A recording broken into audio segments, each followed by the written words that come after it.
Hello and welcome to episode 7 of Anime Circuit. I'm your host Will, and today with me we have Miles. You're not Arcada, Will. I wasn't trying to be. You sounded like him. Was I? Yeah. I wasn't trying to be. Stop it. Stop it! Sorry. Yes, hi. I'm Miles. And Drake. I feel like this is more akin to like episodes 7, 8, and 9 of Anime Circuit. Yeah, really it is. Let's literally just call it 7, 8, 9. Yes. 7, comma, Episode 8, 7, 8, 7, 9. comma, 9.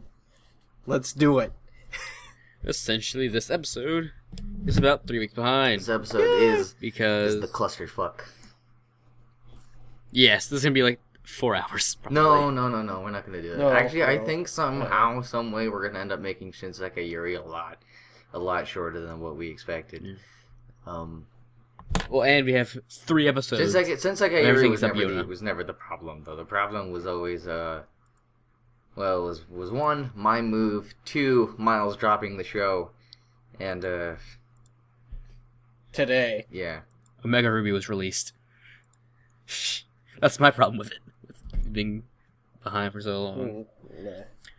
But essentially, this is late because Drake moved. We also got a selfie for that, which was awesome. So we hang out. Well, yeah, I mean, yeah, we did meet each other in person. That was cool. And then I also did take awesome. take another Really week weird. off to vacation in Florida. And I just don't have any means of porting my equipment, so I should probably look into a laptop, but that requires a job first. Yeah. That requires a little investment. But I think I've got a good idea of what you can get, Drake. Well, today we'll be reviewing Shinsekai Yori, or From the New World. Okay, I feel like also we should address that I don't have the best internet right now, and that's not going to affect the recording, but just getting this out of the way, that I am looking into more services, and so, I mean, the next maybe week, 2 weeks, probably might be kind of shaky in terms of the release schedule for this podcast. We wanted to start it being Sunday this week, and we are recording on a Sunday today, but if there ends up being more delays, probably it'll be my fault. It's all your fault, Drake. So just getting that out there, and I also want us to look into a way of continuing to manage the podcast without all 3 of us being here, in case that has to happen. Drake. What? This podcast will never live without you. Will You it? can never leave. You can never leave. Never. Responsibilities. Never let it leave. My computer's making noises, and I don't know why. Just turn your goddamn speakers off. I can do that. Mute your computer. Muted. It's not like I need it for any reason, anyways. Okay, doke. Did you guys see the Rolling Girls PV? No. I know you're excited for Oh, it. dude. It's gonna be the most fucking hypest thing coming out next You season. and your idol You were hyped shit. for Fate Stay Night. Remember that. You and your idol I shit. wasn't hyped for Face Day Night. I thought Face Day Night was gonna be crud. The first 2 episodes were impressive, and then I liked it. But then the series kept going, and it reminded me why I don't like it. Okay, you know what? And I will admit that the majority of shows that I tend to think are going to be good end up not being so, and I don't think it's so much a hype factor.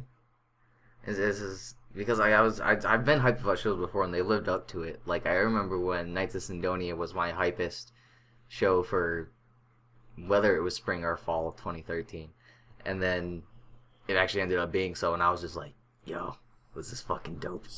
Speaking of Knights of Sidonia, Second this season next sometime week we're gonna be soon. Second season got a PV, and then Yeah. because of Knights of Sidonia was so good, that like Blame is also getting an anime too, also by Polygon Pictures, and just, we're in there. I don't really get why that's a good thing. What's Polygon done that's good other than Sidonia?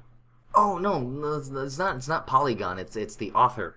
Oh, but yeah, It's same the author. same author as Knights of Sidonia. Mm. And from what I can tell, apparently Blame is actually even more critically acclaimed than what Knights of Sidonia is. Ooh. So, and it's on Netflix. Yeah, that means it's great, doesn't it? No, that means it's shit usually. It's either really good or just the worst. Netflix only has 2 shows licensed under their name. It's The Only Knights of Thenoni and Seven Deadly Sins. I'm just saying, whatever Netflix shows on Netflix that's anime, it's either really fucking good or complete shit. That's why they have Full Metal Alchemist on there, and that's why they have a bunch of other crap that no one's ever heard of. They have Attack on Titan. Well, I think it's just the franchises that Funimation doesn't care to release to the public. Hey, What? Will, I know they have Attack on Titan. Oh, I know. That's why I said it. I know. It's complete shit. Should make people hate you more. Okay, not complete shit, but whatever. I don't know. Nah, it's pretty bad. It's not that good. Fun watch, just not that good as a show overall. Okay, so now I think it's about time we actually step It's a Shinsekai, Yori. into the new world. Boo. No. The New World is bullshit. That's what it is. So yeah, Miles hates this show. He dropped it. No, it is literally the biggest waste of potential that I have seen in a long time. I don't even know what to compare it to. For everything that it shows you in the beginning of the series, when it explains its background, all I'm thinking is, why aren't we getting any of this? Why? Why is it taking so long for anything to actually happen? The characters are so incomplete and incompatible with the story. They're dead. These are dead people walking. They are retarded people walking around not understanding what the fuck's going on. And it pisses me off to no end. Why does it?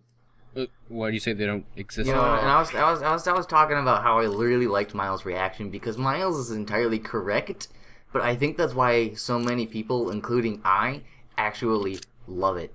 Because this show, even by the end, nothing has changed. Nothing has even remotely Yeah, it has. happened. I knew it wouldn't is change. That's why I sliced- fucking dropped it. They said at the very beginning of the show that this is why we're still doing this.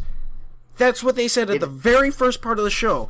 The fucking main character announced the fact that nothing has changed since I was a child, and it goes and explains her fucking childhood for no fucking reason. No, It's because so dumb. It's slice of life in the system. But It is but about- this is the thing. This is the thing. As soon as it gets to its horror elements, that's where it shines.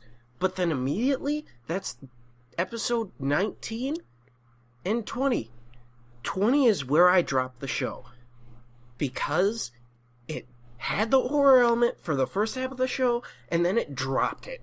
It got rid of it for a good portion of that episode, and I could not get through it. I tried 9 times. 9 times. It gave me all this hope for this series. Once again, way later in the series, when I should have dropped it a long time ago. And then dropped it on me again. I couldn't take it.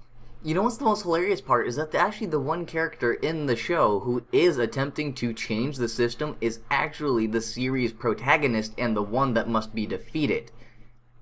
See, like, that's the most hilarious part is that that Squealer or I keep mistaking his name for Koromaru's, but Koromaru is the bigger guy. Kiromaru is also. Maru. Yakimaru whatever. is his. Yoko But anyways, so given name. What He was is- it again? How can you not fucking tell how obvious it is that this little fucking rat thing is lying? Seriously, are we that ignorant? No, the characters aren't either. You can see it in his voice. He's more expressive than every fucking character in this show. Miles, This that's the one point, rat though. That's thing the point, is more though. expressive. That doesn't That's make the- any fucking sense. No, that is the point, because the point is that people have lost their humanity to this system. The monster rats haven't because they've been exiled from the system. But that's just the thing. They give us no reason to like the monster rats except for the one dude that doesn't look like a rat and he's white. He looks more like a fucking dog. That's A Koromaru. wolf. And I don't... It just doesn't make any fucking sense to me. It's more... The fucking ugly-ass creatures are more interesting than the main cast. Yep, I love it. How can you get away with that? quite easily. Quite easily. it happened. Well, that's why this show had no budget. Which doesn't help at all either. Anytime there's an action sequence, it's hard to tell what the fuck is going on. You don't know what's going on. It's not even supposed to be an action show, though. This was a Michael Bay movie. No, it's not. It's even worse. You cannot understand someone in the first instance where there was an actual action scene when fucking Playboy Satoru grabs her and rolls Saki. around on the ground or something, avoiding the landslide or the cave in. All you could see is like half his crotch and then maybe Saki's head. I don't know. It was weird. And it was just covering the whole screen, and it was just a blob of nothing and moving around.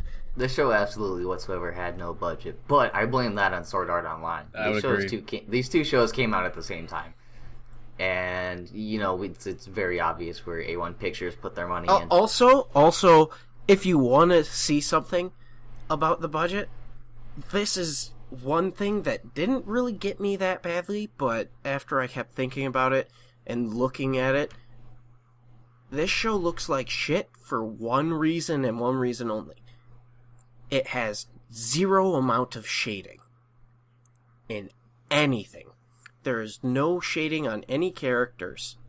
The only art that you get to see is the backgrounds. I think a lack of shading has worked for very many shows. I don't think that's the problem. And then the fucking confusing ass scene where he's floating the balls around. Yeah, that was kinda weird. To keep himself safe. The entire episode felt like LSD. That was the only thing that actually explained something prior that happened that we didn't understand, because he was walking away and then all of a sudden he floats 3 balls around him and circles him around, and we're like, just what the fuck is he doing? And then later on we're like, oh, okay, so that's why he did it. But then all of a sudden she oh my god. When she flies away from there, it just makes me, from when the explosion happens or whatever the fuck, he implodes on himself. You know what I'm talking about? He comes back. He's not dead. He wasn't? I didn't understand the ending. Oh, that pisses me off even more. No, I mean, Will understands it better than I do. I didn't get to finish my rewatch of this show, and the only thing that was really still outside of my own head was what happened to Shoot. I don't know what happened to him either. But beyond that, I remembered everything just fine. And that was kind of only the moments I needed refreshment on, but I didn't get to that point with my rewatch, so I'm hoping Will fill in those blanks. 23 Shun showed up again, and then disappeared. Like, next episode starts, and he's there for a minute, and then it turns into Kiramaru. I'm like, what? What? But we don't see Shun ever again. It's like, so was he alive? Or what was happening there?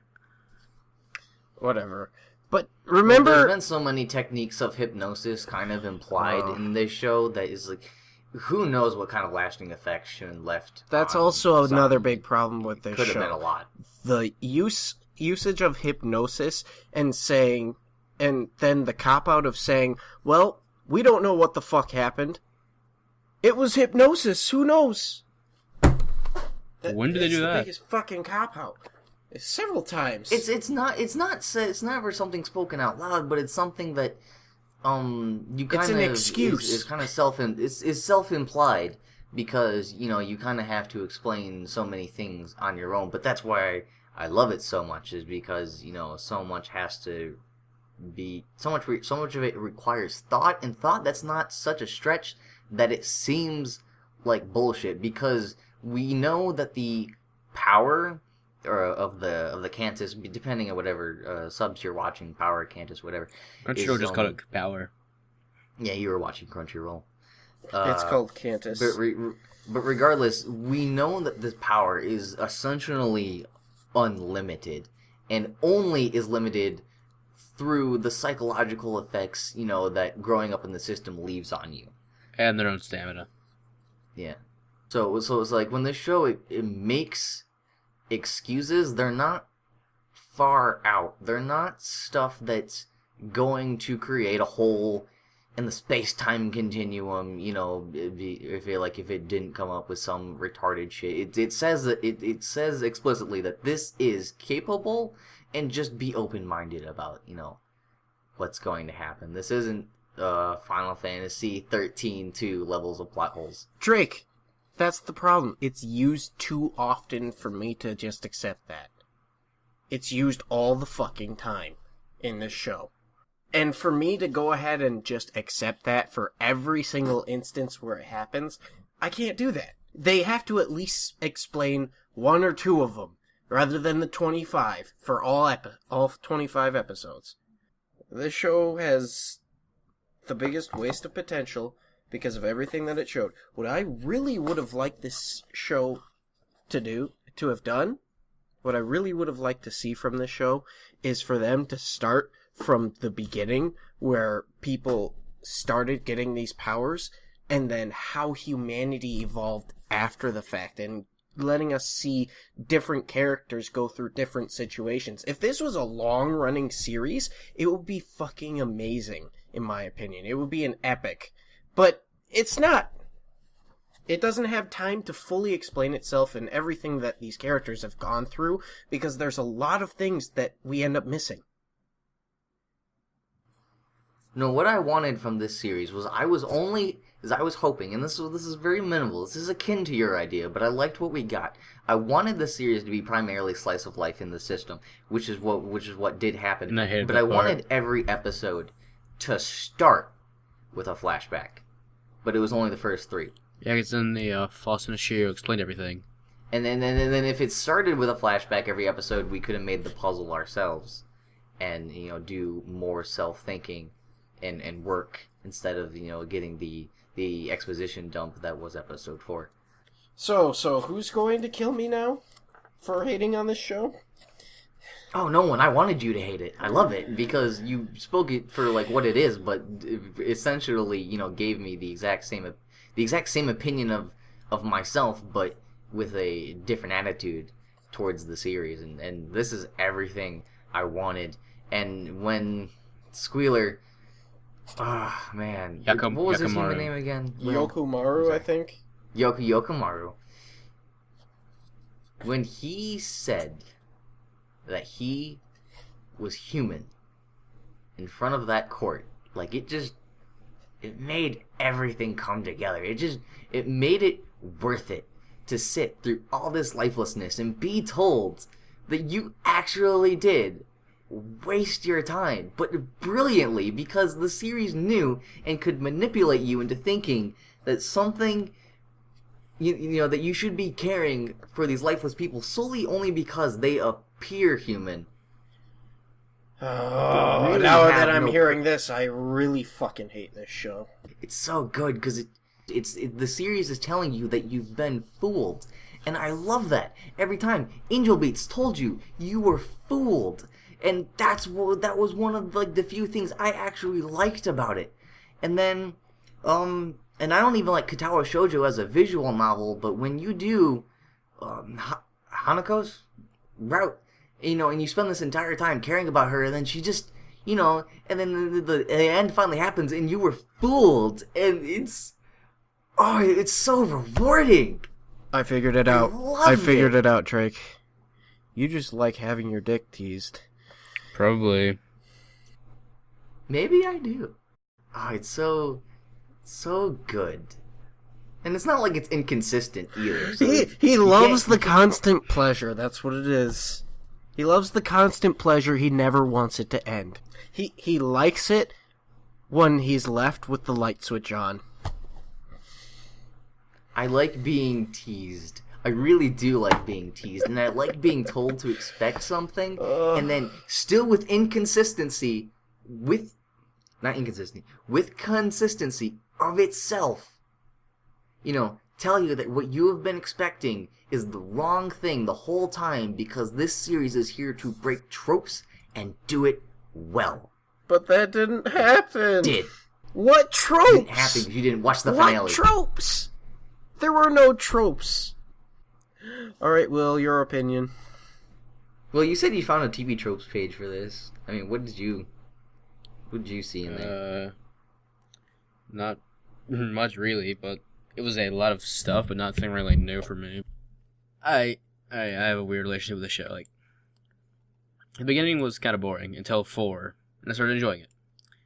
And then 5, 6, and 7 were crap, because it was just, and there goes everything about what the show is going for. It turns like an action fest. You know what I mean? Yeah, but then it wasn't good action, and it's just Yeah, like, well, why the fuck am I the- watching this? This looks like shit. This bitch isn't helping at all. Everyone's like, what the fuck is wrong with you? And bleh. And then everything was okay because the dude died. No one found out, and we all got our powers back. Yay! But not everything was okay. They were being fooled the entire time to think everything It would was be okay. better if one of the main characters died in that instance, like were actually killed, other than the fucking priest dude. But everyone does die in this series, with the exception Saki and Satoru. By the end, are the only remaining survivors. I mean, early on, like in their childhood, that would be much more impactful. I didn't like how when it first transitioned to like when they were like 26 or whatever. I didn't like the random time skip. How it basically just like, alright, all that creepy stuff, we don't need it anymore. Well, it had nothing else to show you, because it had to skip to the part where it's like, okay, so slice of life in the system has now become, Yeah, but then you get a time it's skip to now her smoothed looking out at a again. fucking naked mole and then we rat. get new time skip to when shit gets fucked up again, and then the shit getting fucked up was Saki's introducing Mamoru's and not Saki's. Marie's kid. Marie's kid, and it being a ogre. I don't remember if it was an ogre or a karmic demon, but it being It was one neither. of the two. Wasn't it a fiend? Well, the fiends and ogres are the same thing. Again, translation issues. Depending on what subs you're Crunchyroll listening called an ogre, but it wasn't actually an ogre. It was to. just Well, a it was raised by the Monster monster rats. Several children were, but this thing coming to town and it being the first one we finally ever actually met personally. This series wanted to drive home that it was fucking scary. And that episode where it came up the river and they were hiding in the building, It was the slowest chase scene ever it created. was fucking terrifying. It was and I tense, loved it. really. There was just like a coffin parallel, which was something I noticed. It's like they look like they're laying in coffins as they're like laying down in the boat. Everyone dies. There was the fridge whore that the ogre went back and killed the people at the hospital. It's like when you realize it's going back, it's like, oh yeah, they're dead. Yeah, they're not living. Yeah, and that's what makes ogres scary, so scary and so powerful, is that that they, with their own cantus and their own power, are not at all limited to the societal structure. That's a shame. They're not at all limited to the societal limitations. I guess. I mean that's redundant, but Yeah. they don't have the limitations put on them, and They don't have the physical limitations of not being able to kill other people. The death of shame, yeah. But like, but that's what makes them terrifying. And that's why when you see one, you're like, oh shit, this thing is so much stronger than Because me. you can't do anything about No. it. yeah, It is literally something that you have no control over in this place where everything is controlled. Mm-hmm. It's so good. the thing is, I don't even an ogre in the end. And it's not like this thing didn't take lives, even of the main characters. I mean, Koromaru died, to take this thing down with the help Why of did he Satoru have and to die? Saki. He was like one of the few characters I cared about in the show. And he wasn't even fucking human. Yeah. But that's the problem. He wasn't a main character, and we cared more about him. As I say, in my own personal opinion, this was what this show was going for. I want to take a look at the book because I want to see how badly it's butchered together. The book is fully translated. In You can find it comparison. online. It is there. In comparison, I want to see how bad the anime actually translated itself from the book.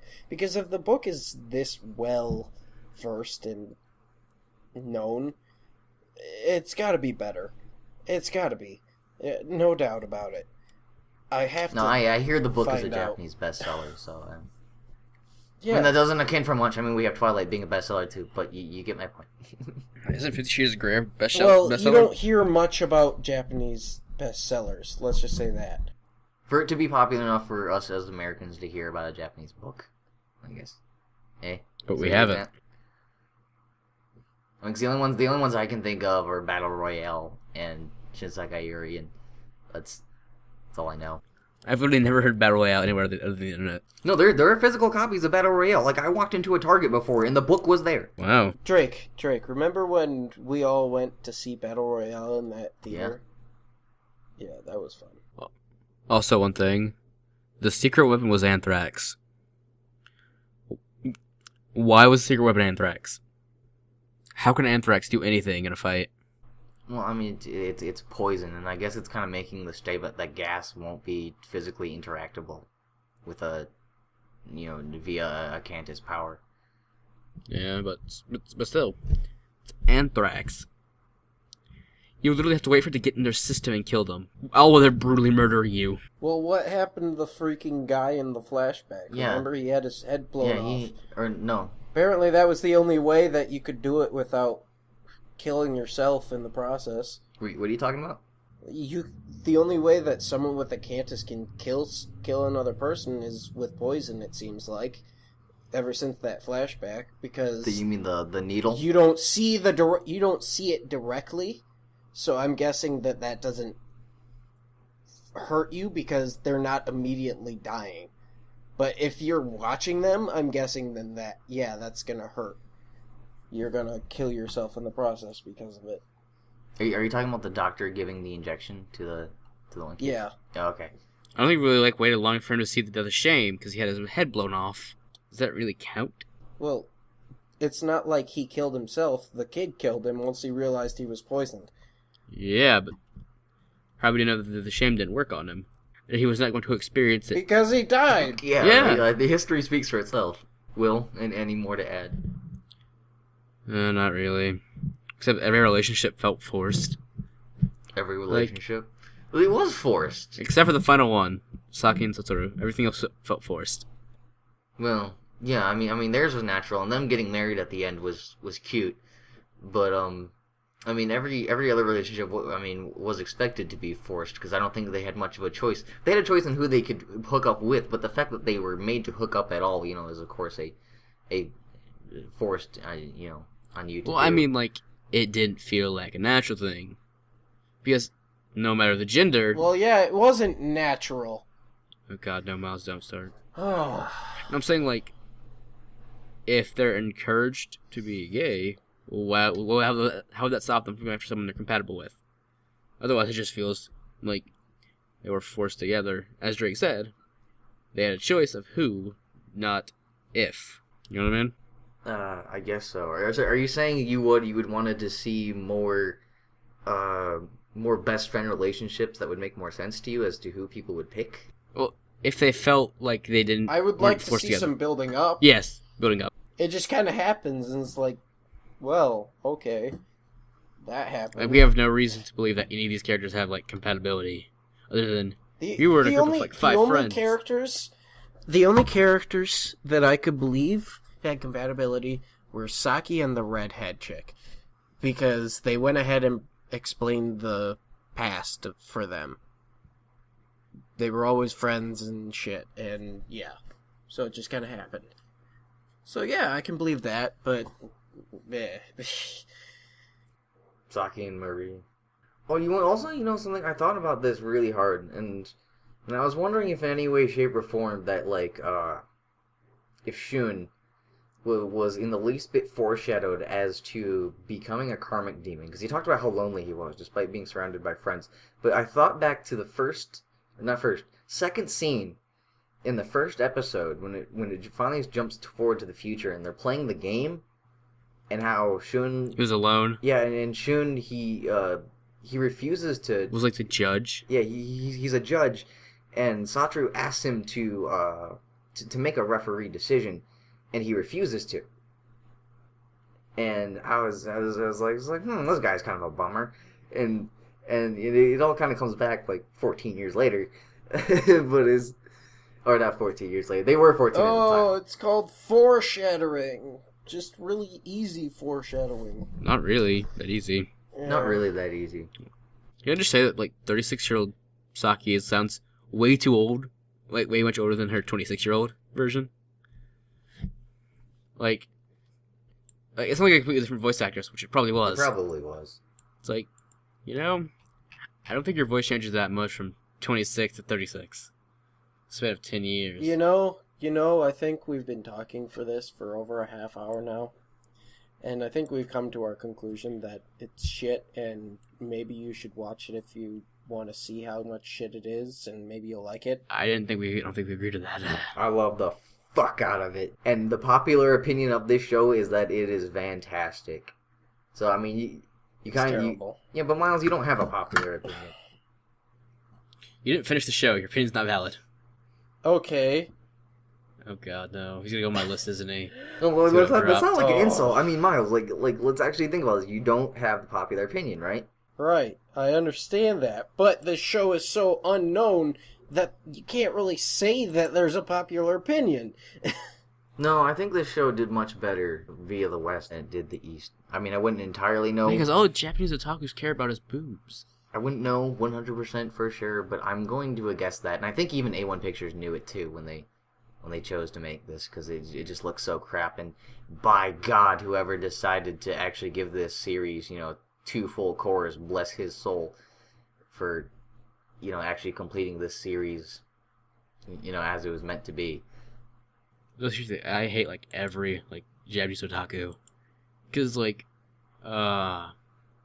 everything is just, like, fan service and SAO. So, fan service is over the top of, like, every list. Like, every, like, good show I've ever seen, like, in an airing season, just, like, nowhere on a list. Like a Japanese poll. It's always, like, cliche light novel heroes and girls with large racks. It's like, I try to defend the medium. Okay, well, I mean, let's think about, like, what's the top most selling anime of all time. There's Neon Genesis Evangelion, Love Live, however the fuck that happened, Gundam It Seed. is? Yeah, like, Love Live's, like, the second highest selling anime behind Neon Genesis Evangelion now. And then I don't know which one comes, and alternatively in third and fourth is Gundam Seed and Bakemonogatari, but I don't remember which of the two. I think it's Bakemonogatari. Okay, but so think about those shows. More than likely because of the success from that show. Oh my goodness, it was ridiculous. So think about those shows and try to find what elements they have in common. There isn't one. That's the problem. There really isn't. Monogatari is by far the biggest thing that's on that list that doesn't make any fucking sense in comparison. No Love Live. It doesn't belong on that list, but it's there. Love Live as well. Love Live is just like, what? So 2 of them are a mech As series. fun as it is to watch Okay, that that's show. something. Wait, what? 2 of them are a mech series. Okay. And then the other 2 are made of a primary cast of women. So that's what the otaku want. They want mechs and they want their harems, and they want their waifus. They want their mechs and their waifus. I mean, that's all I need in the world. Some But like, that's the waifus. thing though. It's interestingly enough. Okay, I think that's actually that's probably it though, because But Neon Genesis Evangelion started so many cliches. Love Live and Bakemonogatari are nothing but waifu shows, and then however. But they're good waifu shows. They have the best waifus. That's the thing. Yes, that is very true. Other than Love Live doesn't have waifus, but Screw you. whatever. It has idols. It has idols that you can think are your waifus, but they're never going to be your waifus. Like how Drake cheated on his in his dream. What? How Drake cheated on his waifu in his dream. I cheated on my waifu last night. That I did. Do you like my defense for that? I was proud of that defense. What the funny for you. thing is in my dream, I actively knew it too. Like, this wasn't me in some parallel worlds where, well, I mean, it was a parallel world, but I mean, this wasn't me saying like that character doesn't exist. I was like fully aware. I was like, I shouldn't be doing this, but I am. But Drake, the king is never charged with adultery. It's normal for the king to have concubines. I would Right? like to think myself as a little more humble, but when you throw a really, really, really fucking smoking hot lady in front of me, it's gonna be hard to resist. And for the record, listeners, I am referring to Miki from Idolmaster being my waifu, and then in my dream I banged Hibiki instead. How do you even dream that? Yeah. Like, I don't understand how that can get in your head to that point where you're like, I am having sex with an anime character. Hey, you know what? I don't get it. I've heard I don't your get stuff, it. alright? Miles, I know. you watched Me, didn't you? I was gonna say that I know people who have had similar dreams, alright? So it's... So, you know, Miles can give us flack, but people have their fantasies. Not that I ever think I would ever really want Hibiki to exist in real life, because, I mean, she's so one note, but heck, I haven't played the games. Maybe she has a bigger personality than there. You know what, Drake? Just for you, I changed my waifu on Hummingbird to what I would imagine to be an actual waifu. What the fuck are you talking about? Oh. Tokiko Sumura from Buso Rankin. I don't care what you say, she's the most actual, realistic human girl that I've seen in anime. Most realistic human girl. In terms of quality and the way she talks and everything about her. Okay? She seems like she could actually exist rather than anything else. So my hopes can be up. But so is Whatever. she your waifu now? Like, is it no longer Chaika? It is no longer Chaika. Chaika was You had a joke. Chaika as your wife? Chaika was a joke. It was like, hey, it's my waifu. No, But now that was it's not like, it. When you approached me okay. with that topic, you said I finally have a waifu because you never had one before, and you're like, it's Chaika. It was a joke. I said it. I finally have a waifu. It's No, Chaika. you were like, I finally have a waifu. And you do that to me all the time, where you try to give like that, where it's like you lean over and you like always do like that little victory smirk, like you just walked out of like a big business meeting where you're all successful. But I do that every day But you did, because I actually work. but you did. So I'm always like that. But it's like when you do that with talking about waifus, who do you expect not to take you seriously when you're like, Drake, I finally have a waifu. It's Chaika. But you never asked why. I was was a proud of joke. you. You were You were proud of proud. I me. finally have a waifu. She's a 14-year-old girl. What the fuck are you talking about? It was a joke. Dude, The speech impediment. Dude, I can't. Waifus in anime, their age just that has become a factor that I've kind of just threw like out the window a long time ago. I'm like, you don't act your age, you don't act your age, you don't act your age, you don't act your age, and none of you actually exist. And I don't think you're ever meant to actually exist. Your personalities sell, and you get stuck with high school ages because high school is what we need to sell you. And you can't grow up like I can grow up, so, I mean, what if... There's always that situation I play in my head where it's like, what if I did fall in love with you when I was 14, and now I'm 20, and you're still 14? Like, what do you do? Oh my goodness.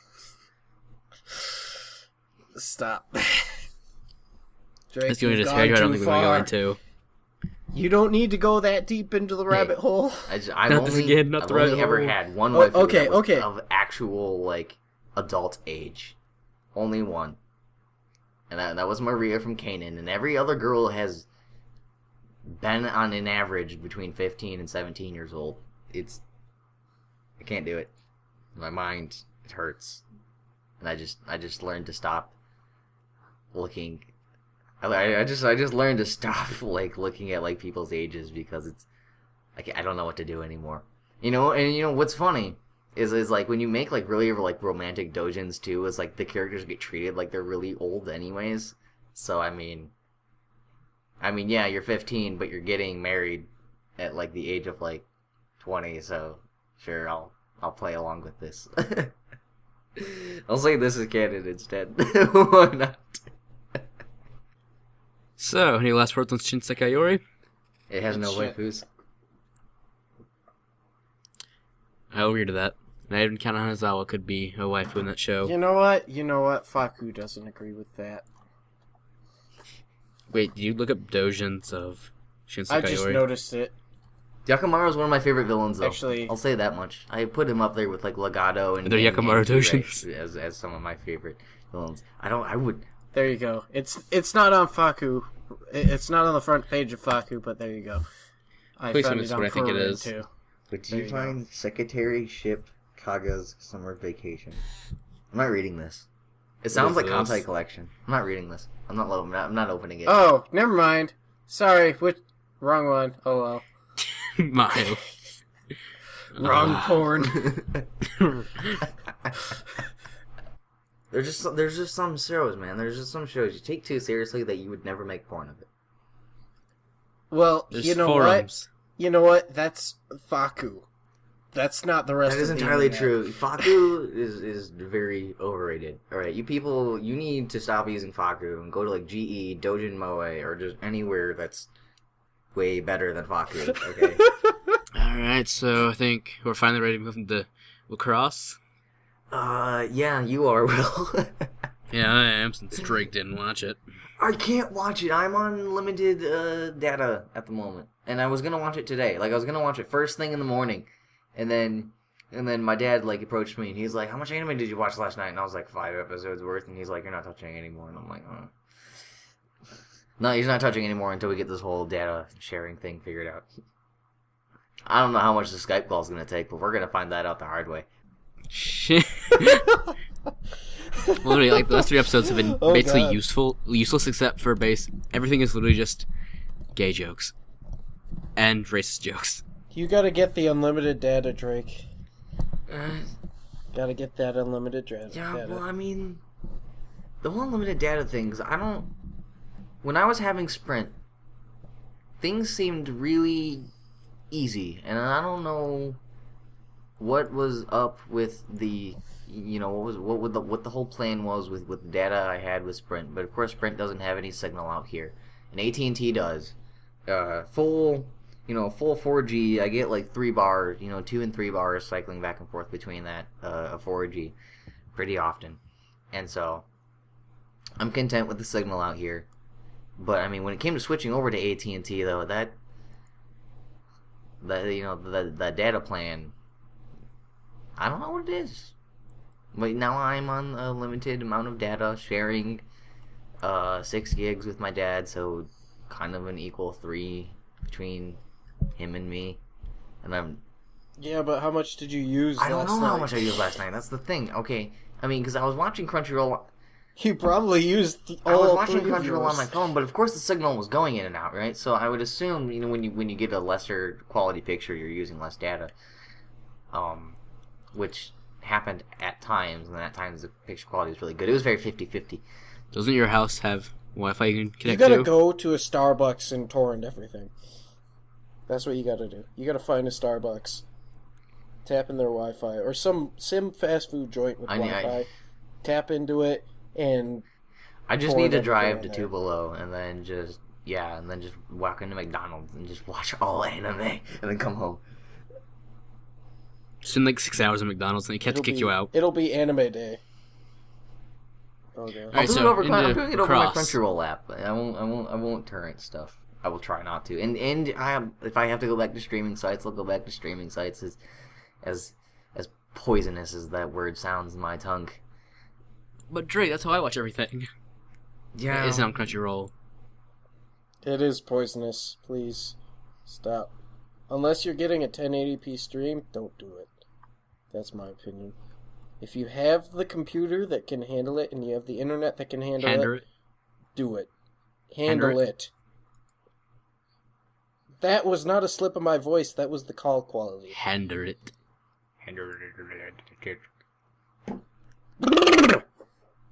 Oh, you don't speak. There you go. My dad's learning. Can we move on to the next fucking I already show tried to already? transition. You Jesus. guys keep cutting me off. We are over an hour. Start talking about Alright, this Cross. shit. Everything sucks, and basically, Mayu's bitch. That's it. That's literally it. Literally, she's a character from Chaos Head. Okay, next show. She's- go in depth, next man. show. We've had 3 weeks of Wixoss, dude. You just tell me. You gotta She tell is me literally what's just a happened. character from Chaos Head. I haven't It's seen the Chaos. Head. best That thing doesn't ever. tell me anything. Okay, It's Clutch, the like best feed thing it, ever. feed it to me. Feed it to me. Like, give me like a relaxing massage. No, like some no, good no ASMR spoilers, shit, like Drake. whispering in my ear. Drake. Like, it's like this is what's been happening with Cross. This is what you've been missing in the past 3 weeks. Drake. No more spoilers. Go on No, with no, the next no. thing. No more spoilers for Drake. Mayu is the worst, one of the worst ones ever. Literally, she was just lonely. That's it. And she's no god being thing. She's just a normal lonely girl. Card God imaginary Lady friends. isn't Card God Lady. No, she's not a god. She literally just made imaginary friends, which were Tama and Iona. That's it.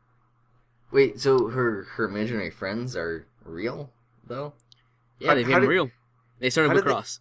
How did they become real? Is that unexplained? Please Didn't tell me explain it's it. unexplained. They Okay, didn't explain it. this is amazing. I have so much to look forward to. No, literally, like, mid-battle, and there was an info dump. And Maya was a normal girl who one day got, like, a Wixoss set. She never left her room. Just occasionally people would just... So she's not Bring even her the in. origin of the Wixoss set, but even the... No, she's not the origin of playing Wixoss. She got a set of it, and then made imaginary friends who were Tama and Iona. So then who is actual Card God Lady? No, she somehow became... She made the lyrics actual things. She, like, somehow sent Tama and Iona out to get people to bring them to her, and To made have them more play, friends? and then tormented them. Yeah. It made no sense. Like, this is all her imagination, right? So how's it actually doing stuff? Never explained. I'm like, so she is from Chaos Head. She makes her thoughts reality. That's all I can think no, of. man. You don't 'cause get nothing it. is It's so happening. deep that we just can't wrap our minds around it. This is... Also, literally, it was just Akira was tripping out because, like Lilith was like done like lying to her and treating her like a princess or something. And so there's just scenes where like everyone's like being shocked at something Iona's saying. And it just cuts to Akira. She's tripping out in the corner. Yula still loves me. Yula still loves me. She's like, oh no, how awful. Yula still loves me. Yula still loves me. She's rocking back and forth in the corner. It's like, well then, bye tension. It's like she's just tripping balls in the corner. It's amazing.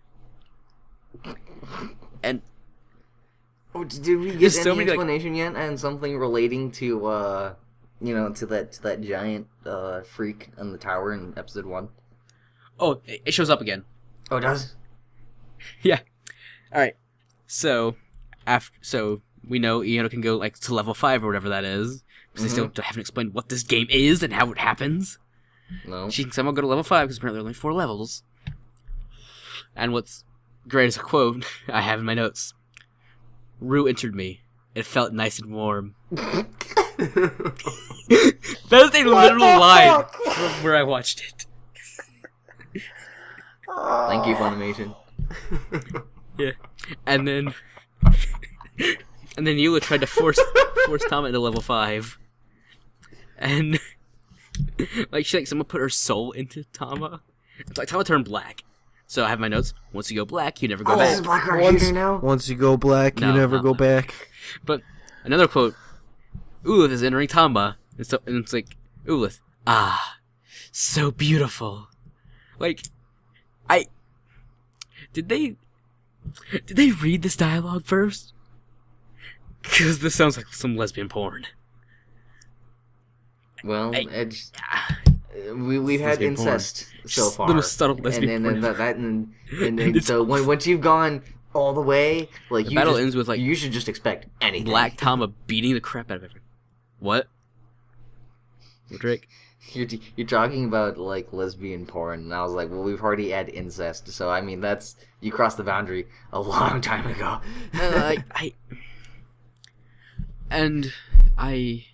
Alright, when corrupted Tama starts beating the crap out of Iona, Rue gets a flashback to Monster Tama.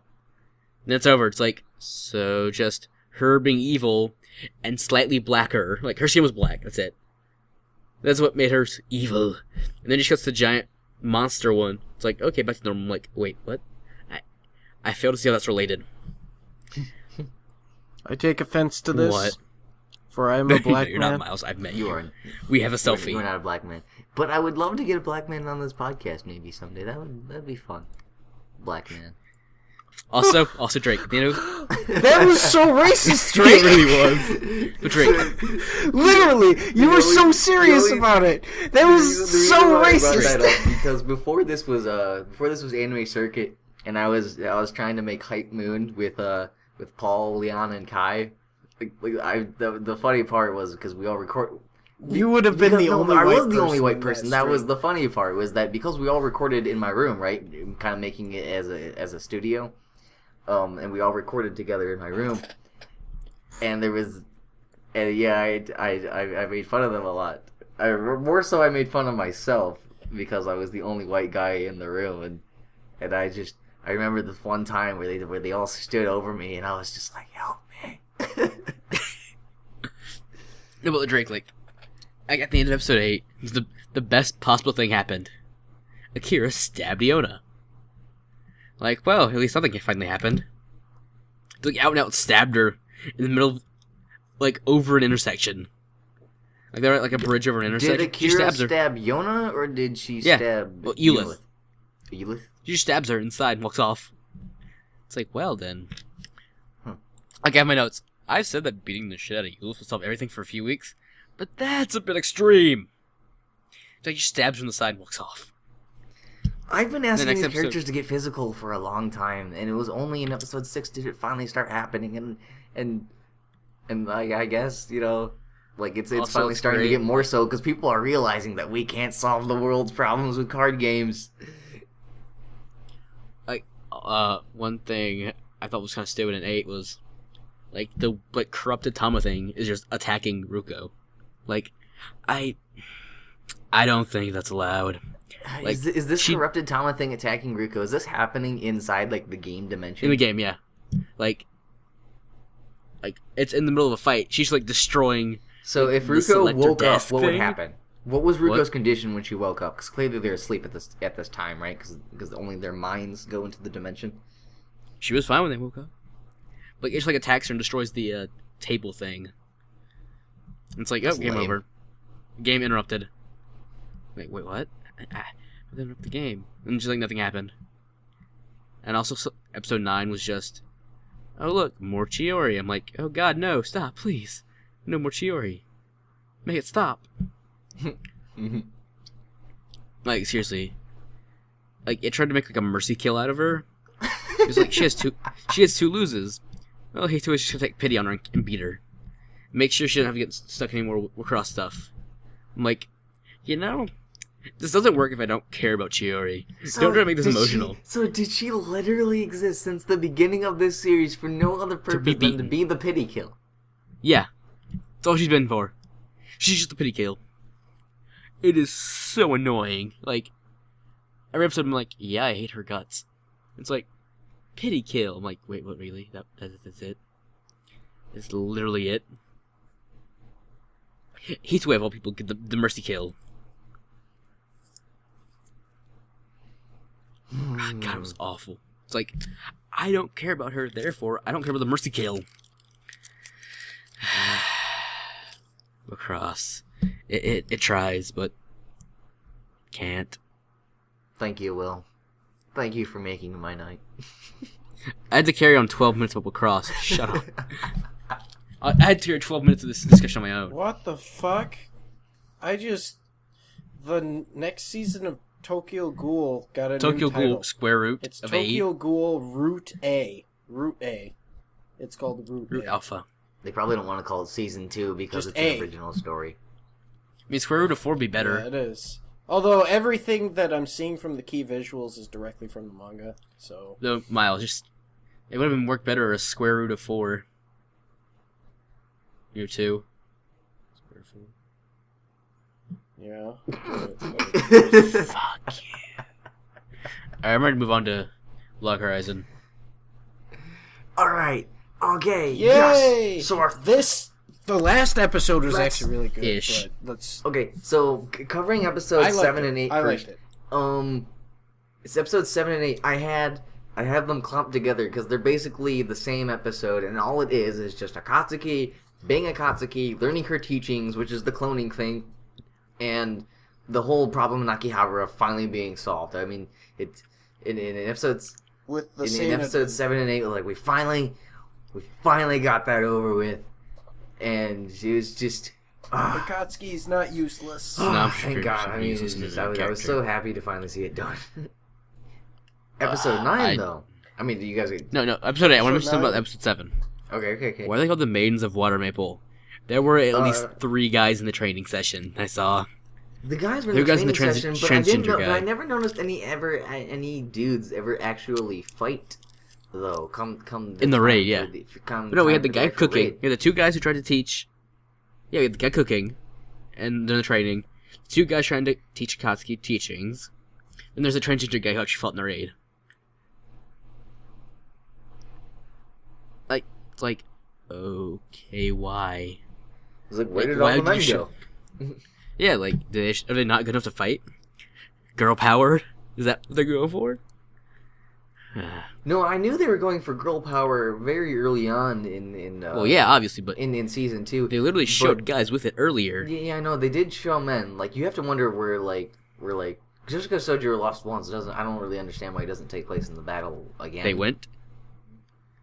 Well, you mean when he lost the first time? So many episodes ago, right? Yeah. The only And, thing I like, can the imagine thing is We've is seen him that alive. maybe- He is still alive. Yeah, I mean he's alive. Oh, and I've also come to the solid conclusion that I think blood is literally just a result of this being Dean's work now and no longer State Lights, because now characters are bleeding left and right like it's no big deal. So Yeah, because William bled in latest episode. yeah. So but when Which it I don't comes like. to the men, They're trying to though, be I blood can dramatic. only assume is that maybe in some way, shape, or form they're pulling guard duty on something. Is really all I can really But get. no, they're not. They had curfew. Also, how did curfew work? Unless the rooms are instanced, curfew doesn't work. Because he's still in the streets next to the houses. Unless the houses are instanced in and of themselves. No, because you see, the city was evacuated, wasn't it? No. Low levels were. But normal people were under, they're under curfew. Well, normal people. Yeah, they What do were. you mean by normal people? No, the Anyone other over level adventurers that 40. weren't high level or part of the raid were outside of the city or away from wherever. No, the no, raid was Miles. being It Look, was taking everyone place. under level 50 were evacuated. Yeah, So there was still everyone above level 50 who was there. And those who took part in the raid. So unless rooms were like instanced, curfew made no sense. They didn't care to explain it. no, they also put the curfew in place for the people of the land, Okay, your point. so that way they wouldn't come out and get aggro or anything like that. Or so then he didn't get his effect. So then he doesn't get more health because all of a sudden there's a person of the land walking around and it's like, oh hey, I got a health boost because of that dude just walking by. What the Why would fuck? a raid boss get a boost from NPCs though? Yeah, I don't. They explained that. Anyone in the vicinity. Any adventurers? Within a vicinity. I'm pretty sure it was only adventurers too. But 'Cause then NPCs again, I don't don't. fight But then raid again, bosses. but then again, I don't even think any people of the land / NPCs were even in Akihabara to begin with. I'm pretty They were. positive. They were like shopkeepers, trafficking shopkeepers or stuff. Yeah. You know, Okay, like okay, the so person okay, that gave Akatsuki the let's sword. No, I'm pretty sure the person who gave Akatsuki the sword was a player. No, she wasn't. Sure, she didn't found her own shop. I'm pretty sure she found her own shop. No, she wasn't because you couldn't negotiate with her. Akatsuki wasn't able to negotiate with her. I don't think anyone would want to negotiate on losing money. Yeah. But anyways, okay. So let's get this straight, right? So people of the land, anyone who's an Akihabara would be any kind of person who wouldn't go outside in the first place. The city was being evacuated of several people who weren't going to take part in the raid. So I mean, probably that's what kept Sojiro and several other characters busy. And I guess what happened just ended up being a bunch of girls left to go do the raid. Coincidentally. That still makes no sense. The show's good though. I mean, you can't tell me like this. The actual raid when it happened wasn't pretty legit. I mean, Akatsuki slide, that was dope. But it didn't look that well. It was. It It was pretty good. For everything that we'd seen up to that point. Oh god, Shiro. That picture of Shiro. God, no. God, no. We are not there yet. He looks like a high He Asian dude. does. Oh, that's Shiro. When you see Shiro in episode 9, he looks high as fuck. So you're saying that death gets you high in Locker Island. Yes. Best high ever. All I had to do was get killed for it. He's so That's high about he's right. talking to himself. Yeah. He's imagining himself when he was a kid. Well, I will say this. Episode 9, I think we're moving on We're now, finally past. Fair Katsuki? enough. Yeah, episode 9. Episode 9, I enjoyed a lot more than The previous 8 episodes? the episodes prior. Basically, because it had this whole introspection about it, and I'm down with that. I like those kind of scenes where it's a character's going back and saying, these are the things that I've done wrong, and these are the things that I'm still doing wrong, and I need to accept these things, and I need to learn how to change them. It makes me feel that the character is growing, which Shinsekai Yori never did. And They weren't supposed to give her, though. it really brings me to Shiro's perspective, and I really like that because he becomes much more personable as a character. Oh yeah, I mean Shiroi developing this episode was easily the best part of this whole episode. And everything else was good too, but the biggest weakness was that we've seen it all before.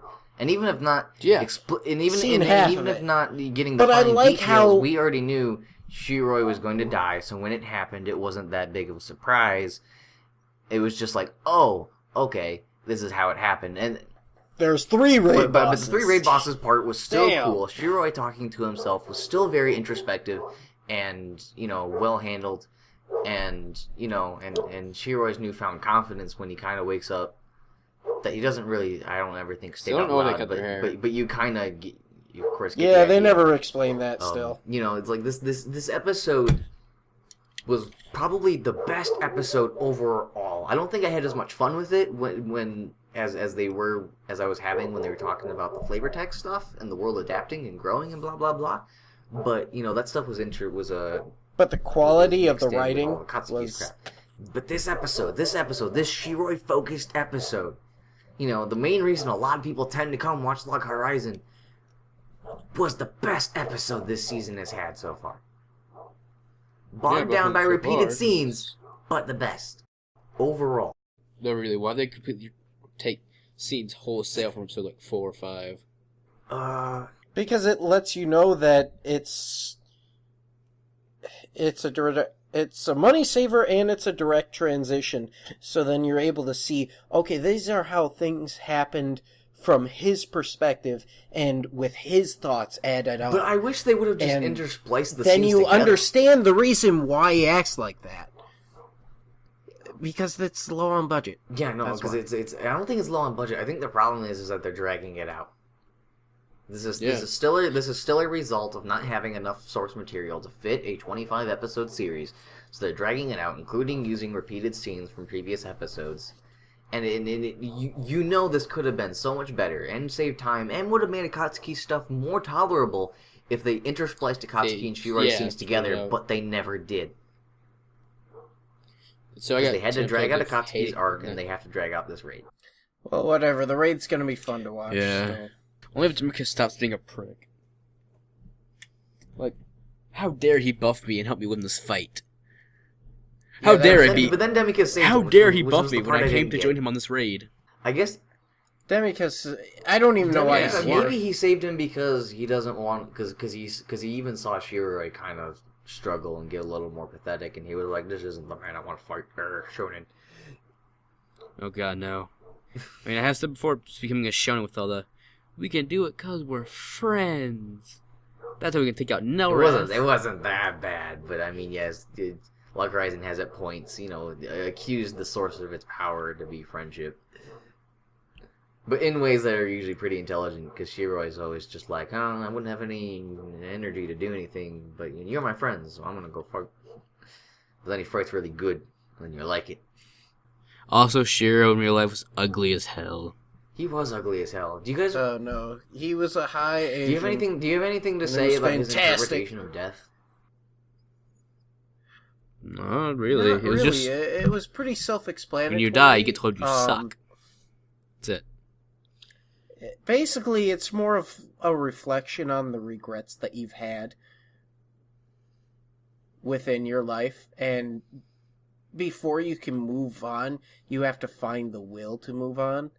By But cutting your when hair. you lose, you feel like crap because, hey, I just lost. Now I have to pick myself up. I have to reflect on the things that I've done before so then I can move forward and keep going.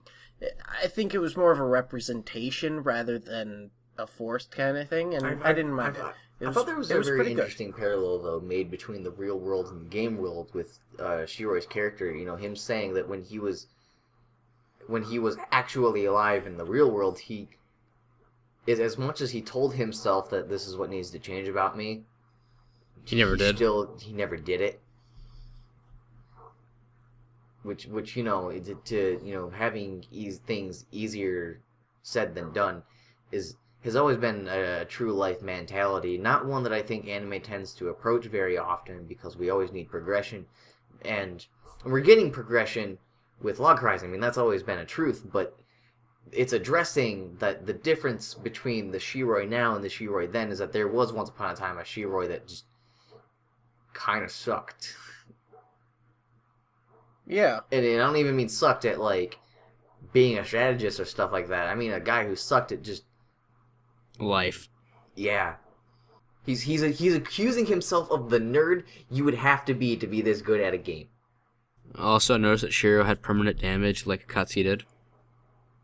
Like, after he revived, he still had damage to his armor. And by armor, I mean glasses. He woke up with They were broken cracked glasses? when he... Yeah, I didn't I notice that didn't either. notice that. they were broken. Like, the lens on the left was broken. Oh, shit. He's I'll gonna have to have to take get a new look at glasses that. now, ain't he? Yeah. Little circle lenses aren't gonna go anymore. He's gonna get his square black glasses back. His rectangular ones from his flashback. I'm still waiting to know what happened to Krusty. He's like, yeah, let's just Yeah. not care about Krusty. Yeah, let's just but it's forget about Krusty. him for a couple episodes. Please. No, Krusty! Well, even if it's Krusty, the thing is, I can see them holding off on the whole Krusty thing because it's a mystery, right? But what really kills me is I'm wondering what his, like, assistant chick, like, did with her arm. Yeah. Just bandage it up. Like, I don't know what to do with this. Just a flesh wound. Yeah. Just walked off like, I don't know what to do with this. This is Bleach now. Everyone can lose a limb and it doesn't matter. Okay, Log Horizon's good, as always. Not great, not season 1 quality of epically amazing, but... And actual video quality. Visual quality. But Log Horizon, despite pacing problems, is still showing its potential as... Awful pacing problems. Awful pacing problems, is still showing potential as to being good story-wise. All it does is really now just kind of make me want to read the novels to read this at the pace of which it should have been. Yeah, because Yin Press is releasing and here in America. And Kagura projects I'm excited for. And No Game No Life, which I want to like all 3 of those. I think I'm just going to read Kagura's manga, and I don't really care about the light novels very much. And not touch the anime, that steaming pile. Oh, did you see the Blu-rays? I mean, the Blu-ray comparisons? For Ayano's Happiness Theory? Yeah. It's like, oh god. That's still the worst CG I've ever seen in anything. Though I haven't finished Fate Stay Night and seen the dragon CG sex scenes, which are apparently a thing. The dragon scene.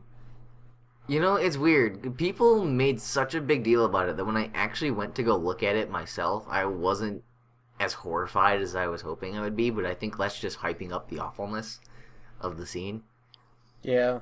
And then also, if you see the scene in Rialto Nuos, if you see the visual novel version of it, the dragon actually looks pretty dope. Like, he looks badass.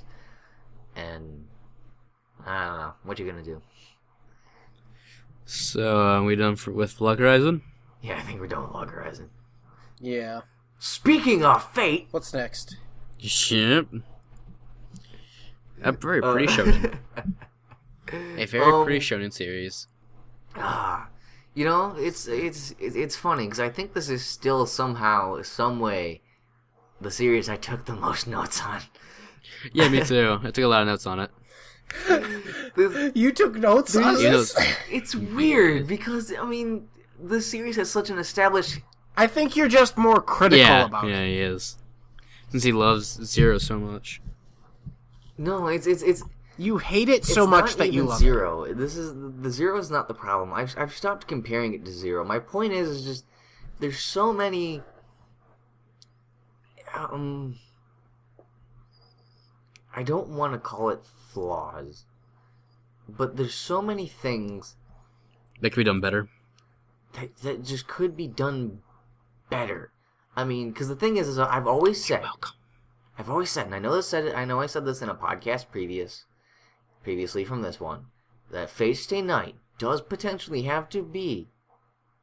have potential to be probably my most favorite story, and it's not.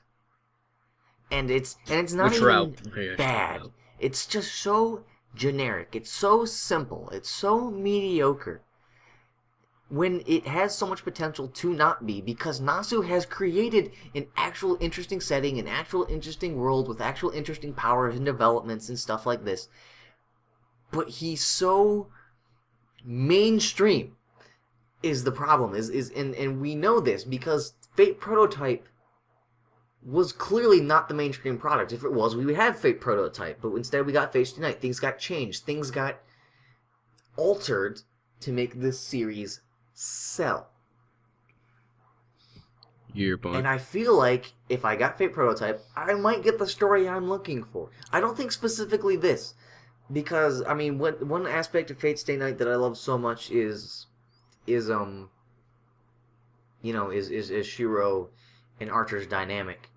And Angramanyu and all the stuff like that. Kirei, these people who make up Fate Stay Night's universe, I know won't exist in Fate Prototype, but I think the story overall there I will like better, but I don't think the characters I will come to like any more than the characters I like in Fate Stay Night. Because I like Fate Stay Night's characters when they're well, and not acting like, very extremely cute, Not blushing at all bullshit. times, people who are slacking off, which is what these characters are. But when they're good, they're really good. I had my scene, in episode 4 when Shiro had his little flashback, and I was like, yes, give me more of this. At the end of the latest episode, even. I didn't really like the latest episode. What are you referring to at the end of this episode? When he said, I'm used to seeing dead people. I don't like that. It's been 10 years. I get you saw dead bodies, but I thought it was forced. But yes. I'm not against it. It was a little bit, but it wasn't bad. But you gotta imagine, that's him putting it lightly. He's used to seeing people burning alive. That's what he used to. He only saw people burning alive once. Yeah, he's not used to it. I think he's accustomed to it, but he's not used he's just to thinking it. in his head, like, well, this isn't nearly as bad as that, so I can think about it calmly. I don't know. I mean, seeing Ryder's fucking head spin was kind of comical. I was waiting like, for it what? to roll and then off. It's like, damn, she got bitch smacked so hard that her head spun around. I was waiting for it to roll off, and then it didn't. And I was like, you disappoint me once again. It was still attached. It wasn't like there was rips. I'm just giving it shit, but it's like it was funny. But oh wow. Like- Okay, so Although I will say this, in comparison to the movie, I do miss seeing the scene where he gets knocked out of the window and then summoning Saber to save him, because that was pretty fucking cool when it happened. But even then, we got a cool like Summoning. fucking wallpaper for whoever wants it. when No, he we gotta talk summons about Saber. 6 and 7 first before you go full into 8. yeah. Fuck it. These episodes Oh my are God. better. Okay. No, This no, no, episode's no, no, better. no, no. Okay, so let's think about this, right? Right. Okay. Episode 6 had a lot of talk about terminology. And this is always something I never liked about Fate, was how everything has to be so specific. And most of the times, Fate's terminology is just already words that we use today, but, like, given its own different word. I mean, it's not meaning. I mean, the whole idea of, like, saying, like, guardian and counter guardian, because that was whole Archer's big talk, right? He's talking about guardians and what they do, and, you know, and fighting for the world for your own reasons versus fighting for the world's reasons. And I'm like, so you're kind of just talking about, like, the concept of heroes, anti-heroes, anti-villains, and villains. And then all of a sudden, but no, it's not that. It's guardians and counter guardians. And I'm like, sure, whatever. And then for no, that was episode 7. Shiroi got to talking about you know, how his trace on ability best works with blades, and then you kind of got to think about how his origin is that of the blade, the sword, whatever. And I'm just like, I don't understand your whole origin thing. You used to be a piece of metal. What? I don't get it. And then No, one thing I want to talk about Shiro's trace thing. Saber has been there for at least like a week at this point, right? At least a week. Since like episode 1, right? At least a week. At least a week. And she's just now noticing that every night Shiro is out in the building messing with mana.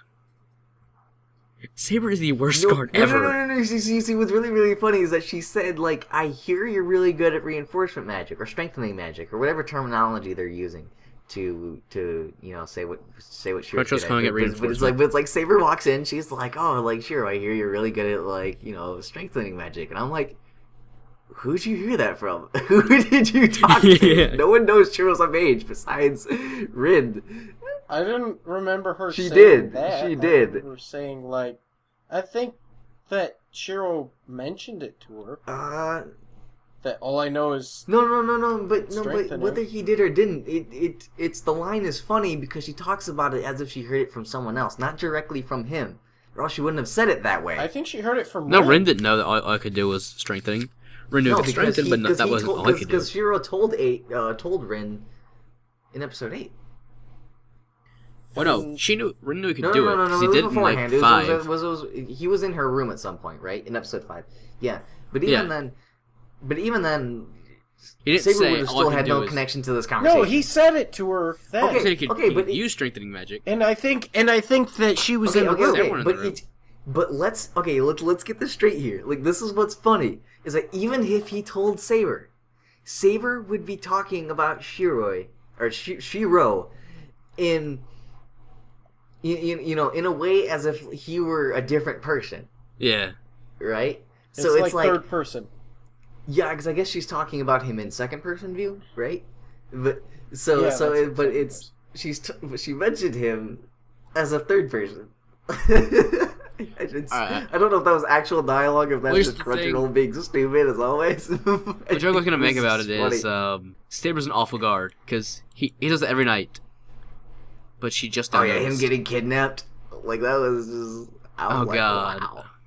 You How suck. did Caster somehow manage to use mana to move strings to the temple where they live, drag his body out of the shop, down the street up to this mountain temple, and no one stopped him?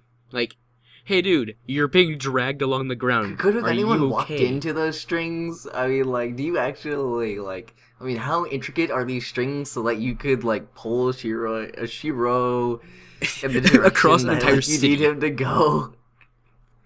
Like what She dragged happens him when, across a like, city. Like, They were mana strings. People without mana can't get touched by them. There you go. Still. How That's my no one's see a excuse. guy's body getting dragged along a road? No, I No, I don't think think he was it's being being walked. dragged. He was walked. being walked. It was Okay, like a how puppet. no one noticed the It was random was guys like a puppet people scene. walking on the street? Here's what have been really good though, right? Is instead of doing the strings thing, why not do like a mind control technique? You know, something that would have been relevant to Saber before, saying, you know, someone might control your mind and take my identity from you. I think that's what happened, though. But No, but then it's don't like show she the used strings ropes. and give. Because the strings were attached to him, so then she could send the mana flow from such a far away place, so then she could have direct control. My headcanon is still that she pulled him across the entire city. My canon is that she pulled him too. But seriously, I don't care. Saber's an awful guard. It looked good. Saber It looked did good. not notice the mana used to move the It strings. looked good. That's all that matters. It Didn't looked notice the mana good. used to move the strings. She is an awful guard. And then I also wrote in this episode, everyone wants a truce with Shiro because he has main character status. Also, every female servant but Saber is Giggity. like dripping with sex appeal. Like, why? But even Saber has her own sex appeal because she has to be kawaii, and you know, And of pouts. course that has its own, you know, men who are into that fetish where it's like, I need to fuck the most moeiest girl here. Rin. Rin's like Sundaria though, and even her, and even Yeah. but no, the thing is though, she's not even that cute, right? Because never liked everyone Rin. loves her for her sex appeal. Weird Everyone always face says that thing. she has the sexiest legs. Although, oh wait, okay. Can we just talk? Can we just talk about episode? No. I want to say 9 something else for from a episode second? 6. Just on the aspect of Rin. On the aspect of Rin. Let me see something from episode 6. That finds stupid. No, it was fucking hilarious. Hey, it was fucking hilarious when Rin was waiting there for him, and everyone's like, "What the fuck is going on? Why is They she have really waiting nothing there?" better to And do. then she goes No, up that to was Shiro, so and everyone's Sundari. like, I "What actually the fuck?" did laugh. Me too. I'm like, also, is everyone in the No, school when that they were boring? walking up the I laughed stairs, at everyone's and reactions. Rin did a near literal, like, you know, like, I wasn't waiting for you, but baka, you know, on the stairs. I was just like, What? when they were on the stairs and he said that he was gonna leave, and she called him back. What? I don't remember if She's it might like, have been "No, on the what the stairs. It fuck?" might have been when they were already eating lunch on the roof. But they did. But at some point, she pulled that Sundari moment where she freaked Yeah. out and yelled, and I was like, "You are right. so into this trope." He was on the I want to stairs. mention one thing from episode 6 before we move on. The most hilarious thing. Mention one more thing from episode 6. Alright. He just walked through suburbia with an arm covered in blood. His sleeve was covered in blood from when Ryder had grabbed him. And, like, with the chains, like, tore it up. You know what I'm talking about? His sleeve was still torn and Yeah, bloody. but he walked with He Saber. walked- He walked with Saber. You know, something else about the joke was, like, Archer's like, you don't smell of blood. He's like, you're saying don't smell of blood? I don't know. Let's ask your arm that's literally soaked in blood at this point. I remember it was still dripping. It was, like, its sleeve was covered in blood. It's like, you know, you could have, like, taken that off. It's like no one stopped him, like, dude, your arm is covered in blood. Are you okay? That's the biggest sleeve I've Maybe spent. Shiroi's or Shiro. Oh my god, I don't know what.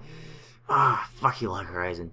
If it's Shiro, maybe he's just so good at being invisible, and like everyone just like hates him for how annoying he is. It's just like no one. They don't wants recognize the guy everyone's- walking the street with everyone's- blood all over Everyone's him? just like just die.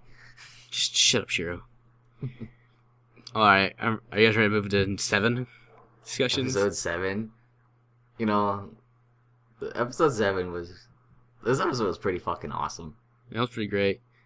All, I'm sure I mean, Assassin's all Sword's it like was, all it Weapon was Ruby. an action scene. This is what episode 7 was. It was like episode 3 all over again.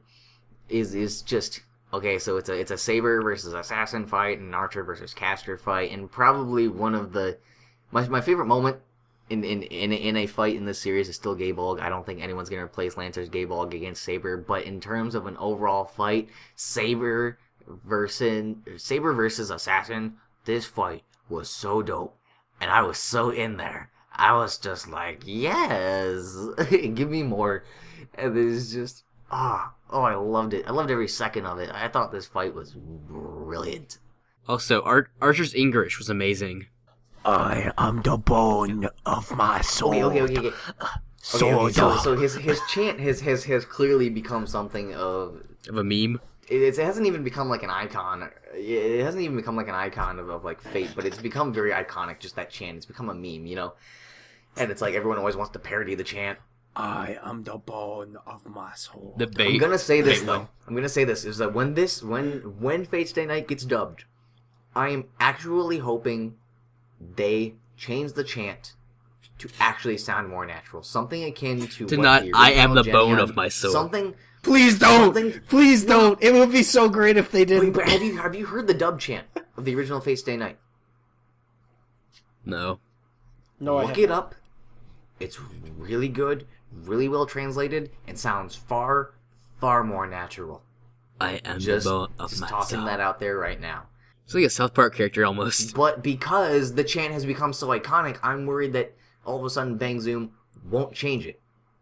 And I want them to. I want them to change it to something similar to what Jenny Yeon's original dub was for Fate Stay Night. They probably will. Also, just like Saber needs to stop making promises to servants. It's like she promised the Lancer and So Zero. many fucking people in this show are just letting everyone walk away. Yes, like Archer, you had like 2 good opportunities to kill Castor right there. Like you exploded her. You know, she couldn't Lancer's move. gonna walk away from Archer and Saber. Berserker's gonna walk away from Archer and Saber. Castor's No, Berserker would've would've killed him. walking away. Well, you know what? I think the thing is here is if Archer would. Can I just throw a spoiler Depends. in? No, I'm not going to. I'm not. That's Identity Crisis spoiler. I can't do that. Can you spoil Will any more than what he already knows? Never mind. Yeah. Yeah, but Probably can I who spoil probably the who audience? Lancer's master is. I'm trying not to spoil it for you, Lance. still think it's Master. Kira. Will and I had a discussion on our own over. I still think it's Kirei cheating. You know what? No, just I know- whatever. Kirei Stop cheating, I know it with for the a fact. spoiling stuff. I didn't look it up, but I know it's Kirei cheating.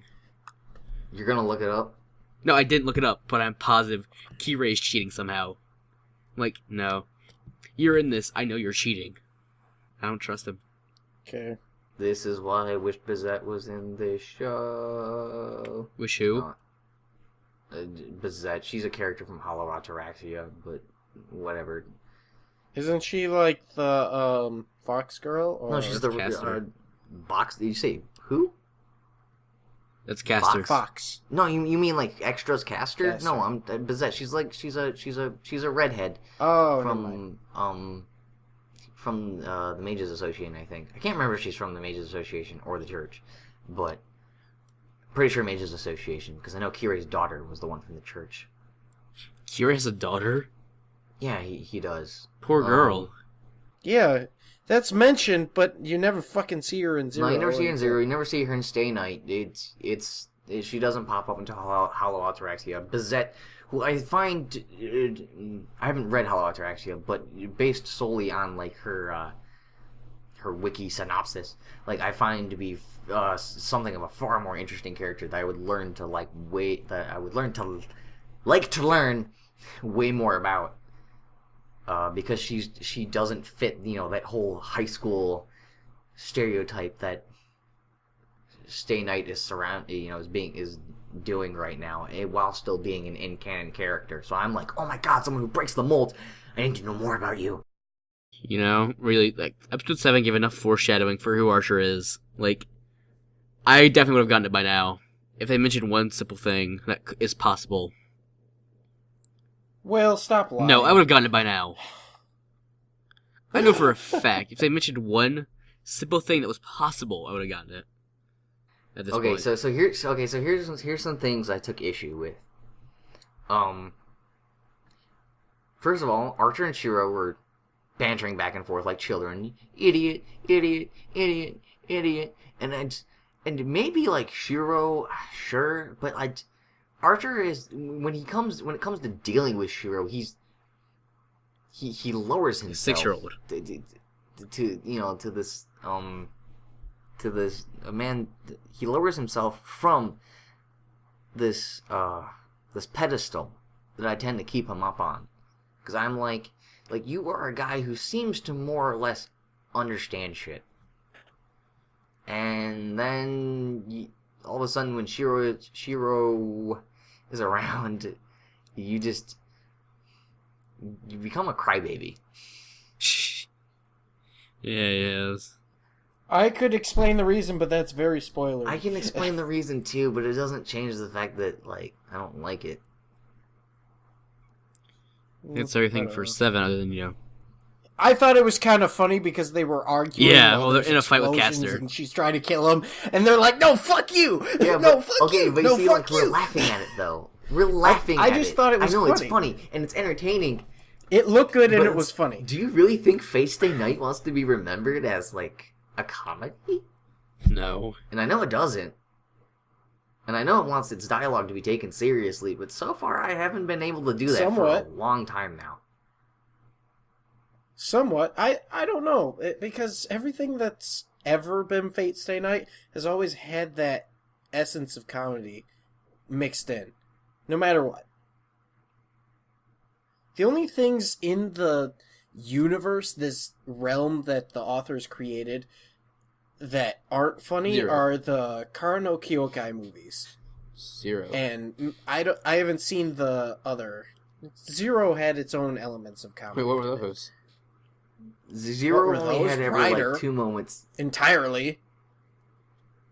Not even that, because I think Ryder was Everything Ryder was in except for his death scene. Yeah, no, yeah. I mean, Ryder was extremely likable, and a lot of that did come from a sense of humor that he brought on about the show. But I don't even think it was so much humor; it was so much this as a kind of lightheartedness, because he took everything so easy. The one guy who wasn't super serious. Yeah, and that's what this series has. Because in comparison to the rest of the very dark world that is created around them, Fate is actually quite lighthearted overall. All of the Fate series. Because in comparison to Kara no Kyokai or whatever the fuck that other series Tsukihime? is, I heard that it was also pretty... Tsukihime. Yeah, I heard it was also pretty dark. I'm not sure, though. I haven't seen it. But in comparison to, themes... Those are way. I mean, something we fucking can better. address though. Zero did have 2 moments of humor though. 2 moments I can mention specifically. Yeah, but yeah, Fate Stay Night has had a lot of humor. I know Fate Extra has a lot of humor. But I think that also kind of depends. But that humor also really kind of depends on your relationship with your servant in Extra. And then Kanan has had a lot of humor, and I'm not even talking about specifically Nasu versus stuff, just stuff Nasu has touched. I don't know about 428 though. I don't know if 428 has had a lot of humor. Kara no Kyokai, you're exactly right. Probably no humor whatsoever. But I mean, when I list this stuff off to me, it's just the type of series it is. It's a much more lighthearted series than everyone wants. You know what we should do? We should start using the Kara no Kyokai movies for in between, because I haven't seen any of those movies series. No. I don't want to rewatch No. them. Oh god, they're bad. No. You only watch it once and then you don't think about it again because it was Oh, that okay good. then. You liked it? In certain aspects, yes. Alright. Overall, I thought it was good, but not worth my time to go and marathon everything again, because that's what I would do is if I were to watch it again. I would want to watch it all again as a whole experience, because as a whole experience, it's a lot better, in my Kara no opinion. Kyokai as a whole, I like, but I mean, when it comes to its themes and its dialogue, it really shows that this was Nasu's first work, because it's too pretentious. That's exactly what Kara no Kyokai is. It's extremely pretentious, and it has to tell you everything about what you're seeing. All of it. You can't just take visuals and let them be. It has to be this is what this means. This is floating. This is rebirth. This is blah, blah, blah, blah, blah, blah, blah. And I'm like, I didn't mind that. I didn't I mind did. that. But I do... Oh, as a whole, though, I mean, I like the whole story, and I like how it was structured. And I'm not talking about the out-of-order shit. I mean, the whole big plan and how it all kind of came together, especially in the 5th movie. But regardless, well, we got way off track. That's something you're gonna have to do on your own time, Will. Sorry. But regardless, we got way off track. I also the second issue I took with. No. We 7. are now at 7. 2 hours. The second issue I took with was Castor escaping, and now Shiro's all of a sudden pissed off because he's pissed off at Castor and Archer because Castor's gonna go Kill more people. eat people's mana, and Archer is going to let her, and he takes issue with this. But when Shinji is doing the exact same thing at the school, Don't care.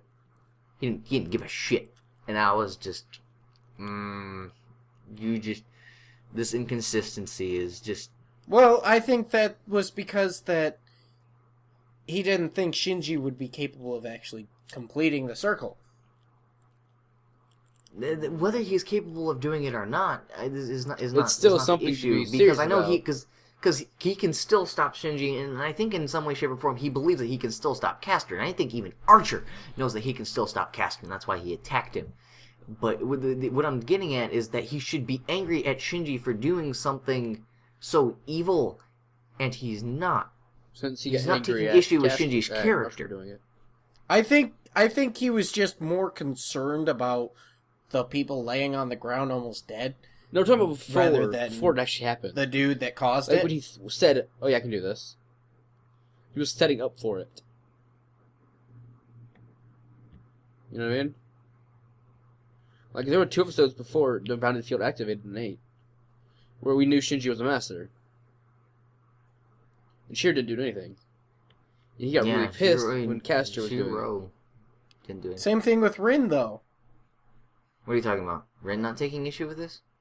Or Yeah. well, yeah. I mean, first of all, I think it's a little more akin to Ren not to take issue with this because I think she accepts this for the kind of game that it is more so than Shiro does.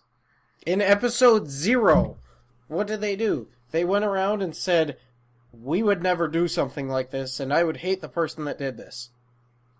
It's true. The first fucking episode we see. And then she doesn't take issue with it. That's who I'd be more pissed at.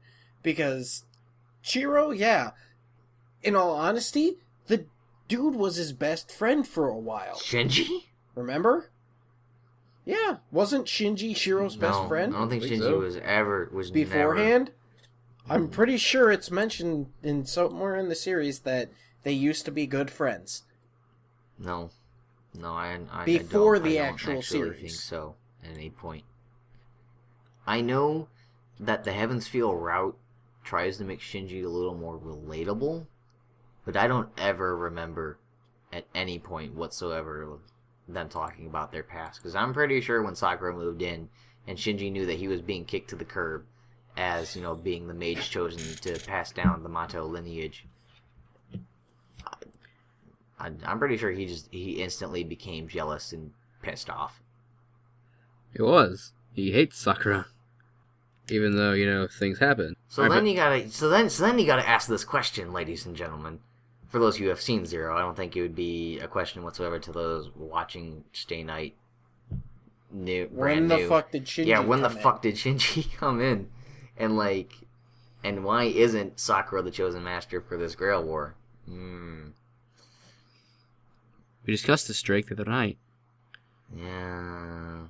But since it's not Heaven's Feel, Fucking- can we spoil it? Fucking routes. I mean, I don't.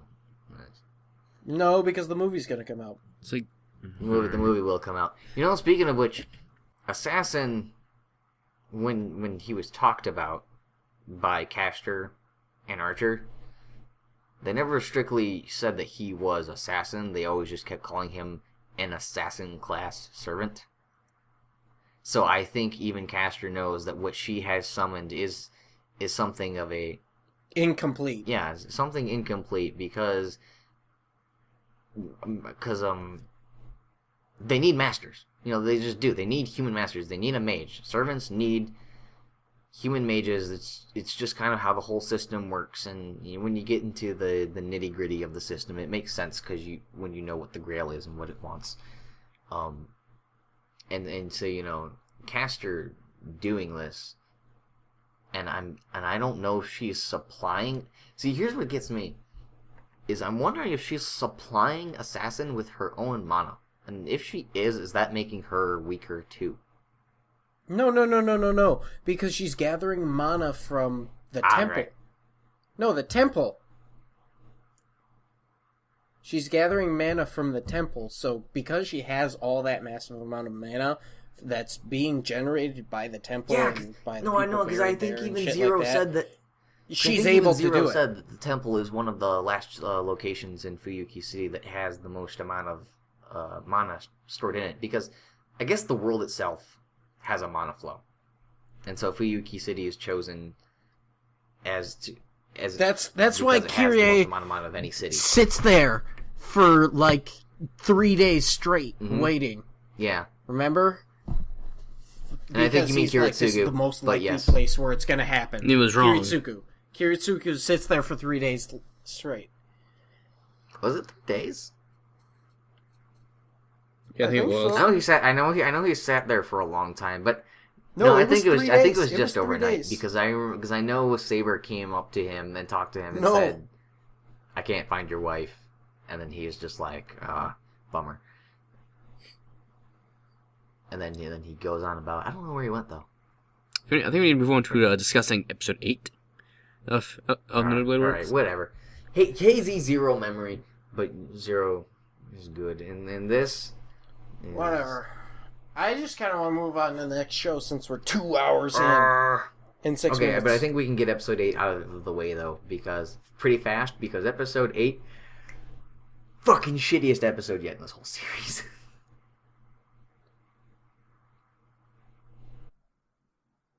Okay. Will, are you gonna add Next. anything to that? We're done with Fate. Let's go. We talked about episode 8 a lot. We jumped back and forth into it. So, World Trigger? Wait, what? No, we discussed 8. World Trigger. What? Will, why didn't you say anything? So I had to get an answer from my parents for something. You had to do what? I had to answer my parents for something. What Okay, the fuck, Will, do you Will? have anything to add about episode 8? I called it the worst episode the series has had yet. Yeah, that's pretty bad. But, alright, one thing. Alright. How come no one noticed Shinji maniacally thing. laughing in class? Not very many things. I think they did, but I think they're I think used everyone to it. noticed. They were like, what the fuck's wrong They didn't with do you? anything, though.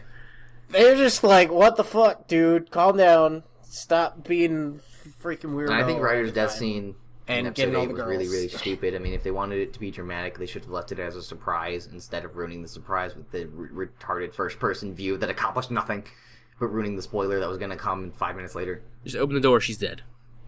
I felt really disappointed because I thought Ryder was more important than that. I was hoping she would be, and the only thing we can take into account now is that maybe this scene is being used in place of another one for Heaven's Feel, if they're gonna somehow try to tie them together. If, but this is becoming more and more and more streamlined UBW that it's becoming less likely by the second, and I'm at this point I'm at like it's a 1% chance. Wow. I'll hold you to that. Wait, one more thing. One last thing.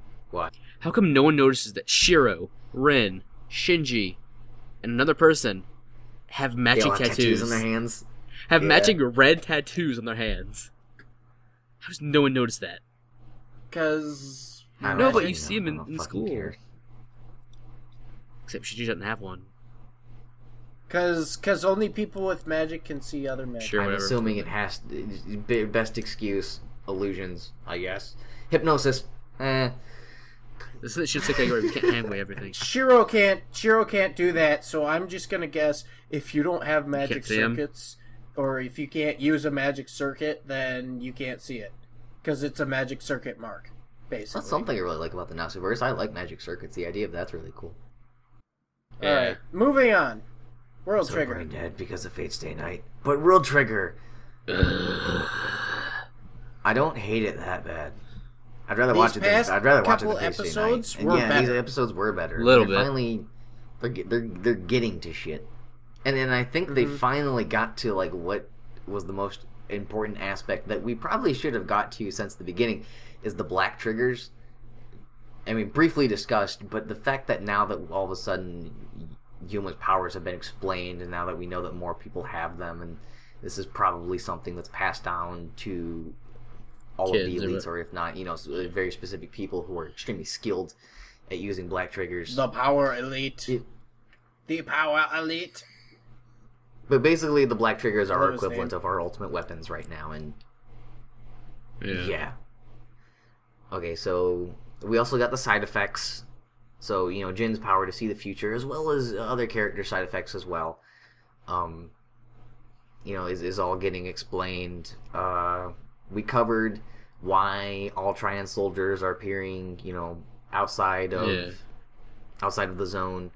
It was like, that was way too easy to clean up. Yeah, Just like- I guess so. But I'd rather get this shit out of the way and start moving on. And then, why was the opening 12 minutes into the episode? Yeah, and World Trigger is starting to do that thing that I always had a problem with Star Driver, where it's just playing the opening whenever the fuck it wants now. It's like a transition. I like it. I'm fine with it. Yeah, it's Who more did like the transition? open. Yeah, It's more whatever. like the opening now is. It's not like it's No, a it's not bad an opening. I like the though. opening. I just find it funny that the opening is now more or less the eye catch than the Yeah, actual like- eye catches themselves. The eye catch follows the opening. It's like, opening, eye catch, content. Or in the case of 8, more flashbacks. At least they're getting the point across without any interruptions.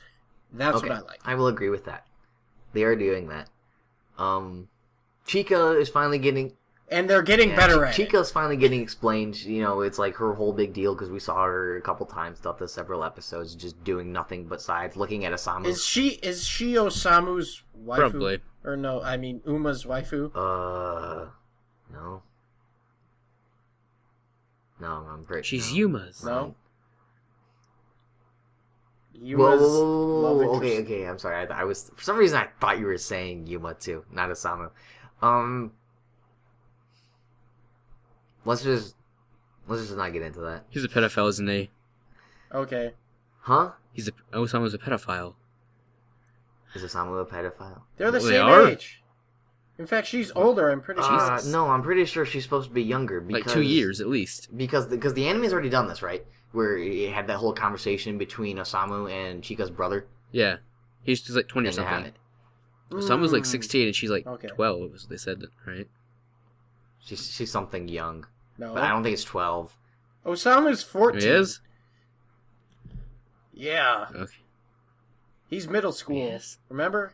God. Yes, yeah, he's. I hate when shows middle do that. school. This is Shonen It's Jump. like, they look, they're in high school. No, they're middle But the school. thing Like, is, though, it's not like it's outside of World Trigger's, stuff to make adult characters. I mean, we do have border agents like in their 20s. I mean, so it's in their 20s, they are such adults. it's just taking people from all ranges. It's like if you just want to be a border agent, just walk in the door and they'll do whatever the fuck they want. They'll take whoever they Yeah, can, basically. And this was something I found really, really, really funny. But as all of a sudden, I was like, "Wow, dude!" Now that like Miwa Squad has showed up, because Miwa Squad was what I was telling you guys to look out for. It's like, and when they showed up, I actually was jaw dropped in a weird way, because I was like, all of a sudden, a random budget has appeared, and then it's like episode 8 uses. It kinda then it was disappeared like episode halfway 8 uses through. flashbacks. It's very effective. Dude, have episode 8 was just flashbacks. Because it wasted all of its budget on episode 7. With new music. Oh, yeah, It new wasted all music. of its budget on Flashback is episode okay. 7's fight scene, and it was hilarious. No, seriously. In episode 7, we basically find out that Trian soldiers are citizens of Altair. That's it. That's all 7 was used for. Right? Well, episode 7 talked about What? high Trion count. Yeah. They're essentially Yeah. Altair citizens. Finding their rare Guras. You lost me with that reference, I'm sorry.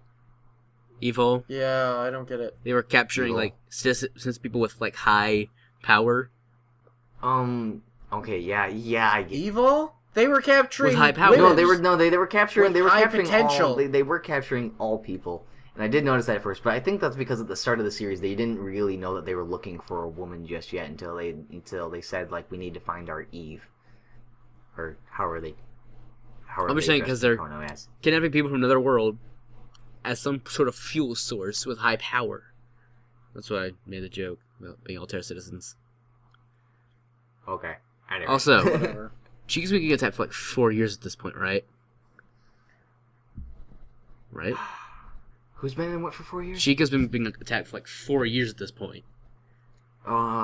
Yeah, I guess, but I think the reason why she can get away with it though is because she's always having the Trian soldiers follow her. So basically, she's always in the lead of the pack. So, You get what I'm saying? Because I think you were gonna. Because I Whatever. think you were bringing up why isn't she dead yet? yeah, why isn't she dead yet? Why haven't they killed her yet?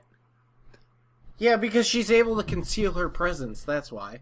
It's been 4 years being attacked by these things. She hadn't fucked up once. Yeah, and that's because she learned how to conceal her presence pretty Ah. fucking quick. Because she didn't want to fucking die. Also, why do they waste time at the end of an episode resetting what was said earlier? Makes no sense. Like, well, we talked for about 2 minutes on what this is. Episode ending? 2 more minutes of this. Like, can you save money and do an ending? It's called budget and time constraints. Are you referring to the little fucking cutouts? Yes. Thing at the end? Yeah, but I've noticed they do that every episode where it's like They literally re-explain it. It's They- cheap, and they can use it to explain something to No, a they explain it early in the two-year-old. episode. They literally just, like, rephrase the Yeah, I sentence. know, but they do that every episode. Literally, Yeah, this and it's episode was still- Black Triggers. Yeah. The episode before that was High Trion Count, and the episode before that was whatever the fuck Side it effects. was. They do that. But no, Yeah, it doesn't matter. They're still all stupid. It's like, I'm not a goldfish. they are It doesn't stupid. but- matter, dude. This is a Shonen go Jump fit. show. They're explaining it to 8-year-olds. They're explaining to 8-year-olds, okay? 8-year-olds don't pick up on things that The easily. average viewer isn't a fucking goldfish.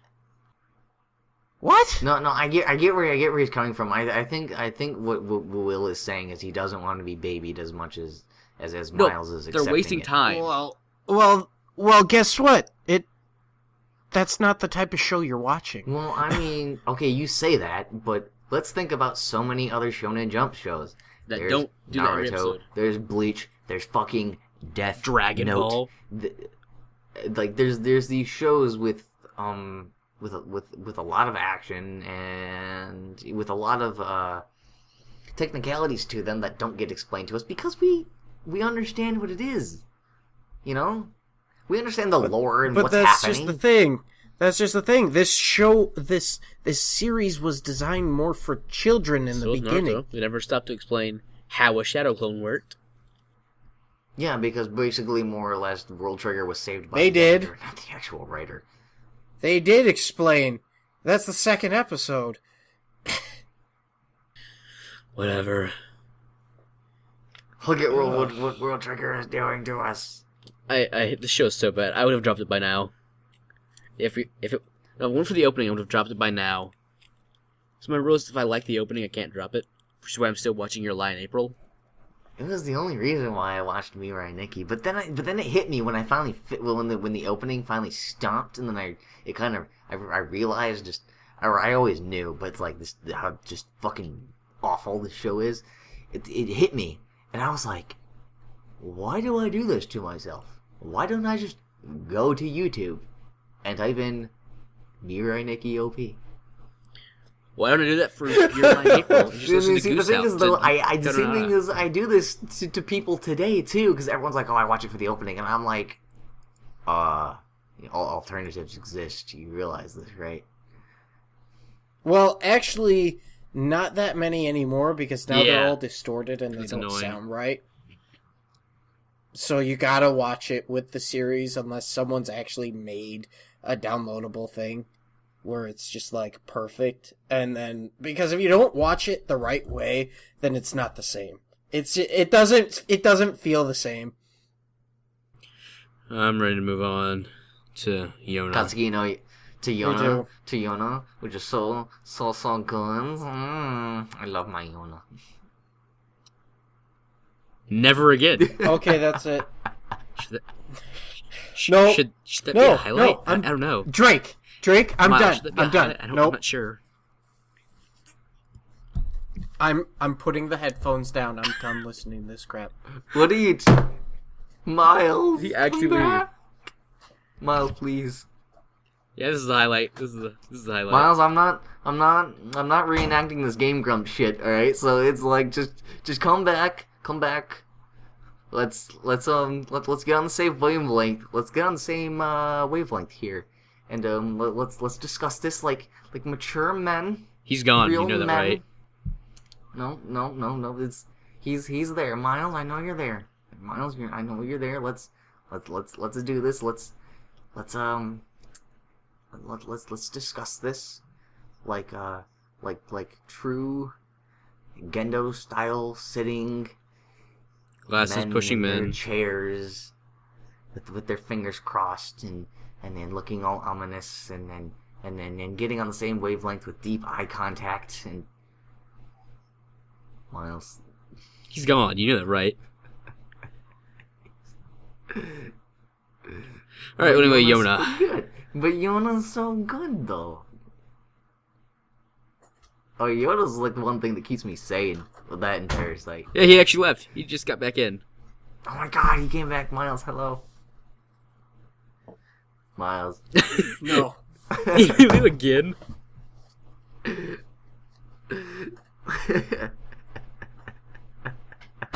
Konnichiwa. No, don't. Miles. This will be a long highlight. Alright, Yona. Alright. The OP is kind of Yona. growing on me. Kind of starting to like it. The thing is I don't understand why it got rid of the new and improved one. It did. It did. That's how little I noticed of this opening. Episode 7 was rules. Episode 7's opening was different, and I think they kind of played it up, because I guess it's now kind of the origin story for all the dragons. And then I was like, alright, cool, so now that, like, we got, like, things rocking and going, and we're finally on track, all of a sudden, you know, new improved eight OP happened, nothing too. happened. Huh? And then 8, and nothing happened. Well, episode 8 was all about Iksu and Yoon's relationship, and I'm telling you, dude, this is why I watched this show. It gave me the feels all over again. I was just, I was there. I was touched. I was just like, he didn't trip. He didn't trip. Alright, 7 first. And then, Alright, 7. Hawk's bandages were soaked in blood. You might want to change those. Alright, I'm back. Like, they were just fucking soaked. You might want to change soaked bandages and wrap them tighter so they, stop bleeding. Might be a needed thing. You know what I mean? yeah, I guess. I mean, but I didn't really take that many notes in episode 7, because episode 7 to me was just kind of all story. I should have, like, When I'm- Yona cockblocked herself in my notes. Like, not realizing it. Yeah, well, she's kind of an idiot. Kind of. Also, More than kind of. the Well, she's first a king. princess bitch. The first king was a fucking dragon. How is that not awesome? Oh, that's pretty dope, right? He's a dragon. I mean, just the explaining the supernatural powers now with this whole dragon lore is just all of a sudden just sounds really cool to me, because I'm like, okay, I'm wondering like what is with like these supernatural stuff, especially when we saw the first 2 episodes, with the flash forwards, and I'm like, this guy has a dragon claw for some reason, and then all of a sudden it's like, oh my god, no, he's actually literally a dragon, and like the rest of them are, and I'm like, yo, this is what No, they're this is about to part be dragon. part They're dragon, part but dragon. you get what I'm coming from when I say supernatural aspects have been introduced into this series. Yeah. Especially in a setting that's somewhat more or less real, but I guess because it's fantastical, it's just It's Fantasy Korea. all Asia, whatever. It's just, you kind of have to accept what it's gonna tell you. It's just the adventures of these characters in Alasia. So it's, I'm like, that's what I'm calling it from now on. It's fucking Alasia. It's just because it's like, yeah. It's like, yeah, it's supernatural and it's real, and you knew your supernatural aspects were going to come in this more or less realistic setting, as real as you can get when you knock arrows away. Yeah, with a spear. You know, here's something I need to get. Here's something I was thinking about though. Here's something I didn't really get straight in my head. There's 5 tribes, right? Like, yeah. This is what I'm assuming. What are those tribes? There's fire, wind. I think there's, like, we know there's like the water tribe they mentioned. So the earth tribe. It's the 5 we don't know. yeah, right. Like that's the thing that's getting me is I would think Yona's the fire, but it's like if she No. you see that's No, they're the I believe it's like light. Like there's light and darkness. She's like part of the. No, there are 5 That's tribes. that's really misleading because she's red, especially when there's like both a white and gold dragon, and then like she's red, and then they'd even talked about the fire in her eyes and blah blah blah, and then She's the red dragon. Pretty sure it's the I'm white. pretty sure she's supposed to be like some fire red dragon. And if you say the red dragon's like light, and then all of a sudden the other dragons that are more akin to a The color that you golden would expect dragon, light to be, the are white all of a dragon. sudden like fire now, and I'm like, I think you got your stuff backwards, but sure, why not? This is the adventures of Alasia, and it can do whatever the fuck it wants to say, because it's Asia. This ain't America. One thing I want to note is that This ain't your American the bullshit. music overwhelmed the final scene in episode 8 with Iksu and Yoon. It's completely overwhelmed by music. But Iksu didn't trip, though. Your point? Okay, Iksu didn't He trip. didn't trip. Won an Oscar or something? What feels? Yona, though, I mean, here's what gets me about Yona is that Miles is still trying to accuse it as being a reverse harem, but so far I have gotten nothing. I have gotten nothing at all from this series. But bromance that's just after me joking bromance about after it more than bromance, with anything. no romance at all dedicated to Yona. It is literally about the dudes and their connections with one another, right? So it's like we're I don't think that'll be the case anymore, but okay. I think that was just between Hawk and the village people / the evil dude. Hawk I can't even and his remember his family, name because I don't really care. Suwon and his Yeah, relationship with both Hawk and Yona, you know, as a friendship, and then now Iksu and Yoon. It's these character relationships I find to be really beautiful because everyone feels like a family, even when they're not. I mean, everyone cares about one another. Everyone cares about one another, and everyone wants the best for one another. And I think it's really nice to see come together. And I get the feels for it every time. Feels And horrid. I mean, that's all I can say. I mean, I think Yona's pretty damn fucking fantastic right now. And like the only way it's being beaten right now is because Parasite is also addressing its own form of humanity and feels by actually kind of removing the feels, but you know, very brilliantly. Miles, Will, anything to add? No. I'm ready to end this. Not really. Yeah, we're at 3 hours for this fucking call and like 2.5 for Recording. the fucking podcast. Is there anything else we need to talk about? Who's gonna close out? Alright. Closing statements. Road Trigger's awful. Who wants to do it? Unlimited Blade Works is glorified shonen. Shinsekai Yori is shit. Episode 789. Episode 789. Yep. That is the title. Episode 789. So the in-between show that I had chosen is called Jiu Ose, or Planet of the Beast King. I have a bit of a history with this show. It's one of the first few animes that I had watched ever. And it's got a lot of good things going for it, in my opinion. It's a 2006 show, so it is a bit more dated. Fairly but dated. It still looks pretty good. Dude, I'm watching tons of old shows right now, alright? I'm watching Habane Renmei and Wolf's Rain. I mean, those are When's the last time you watched an episode of actually Habane Renmei? yesterday. I watched episodes 4 and 5. Mm. Or Oh, I think it was okay. the day before that. And then yesterday I was watching Wolf's Rain. You my point. Okay. But yeah, it's an old bones show basically.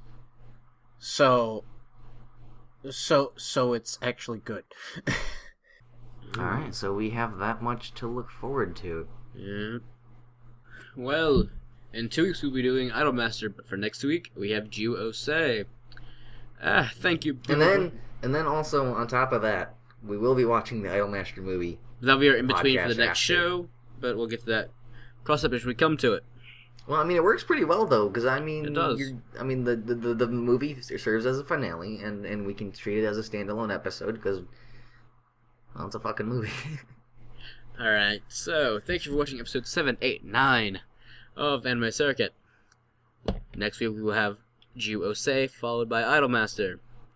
With me today we had Drake, the king of waifus. You know, you can kind of drop the King of Waifus thing now. No. It will It never will stop. never go away. Even if you remove it from your Skype name tag, you will always be the king of waifus. We had Miles. He's making a weird face. Yes. Also, we mentioned it earlier, but we did meet up when Drake moved. And Miles shot a video of that. Are you planning to upload that? And I'm still You are putting planning it to put that up? together. Yeah. I haven't even given Miles my own portion of recordings. Not that I have many to share. Yeah, you need to fucking That will be give going me up at that some shit. time within the next month, hopefully. And Maybe. Whenever I get to it. Within because the I'm next working a decade. lot. Like 50 plus hours a week, plus other stuff. and I will add the image for our selfie right about now in the timeline. So Your picture came out blurry as shit. Yeah. My face looks really fucking weird in that picture. But oh well. Well, guys, any closing statements before we head off? Shinsekai Yori. Didn't is we shit. do a closing statement? Well, yeah, but we're about to end it now, and I suck at ending things. Miles makes it say something super twisted. I love you. I love Yona too. I love Parasite, and I love Bahamut, and I love Shinsekai Yori so much. And I love you too, Miki. I'm sorry for cheating on you in my dream.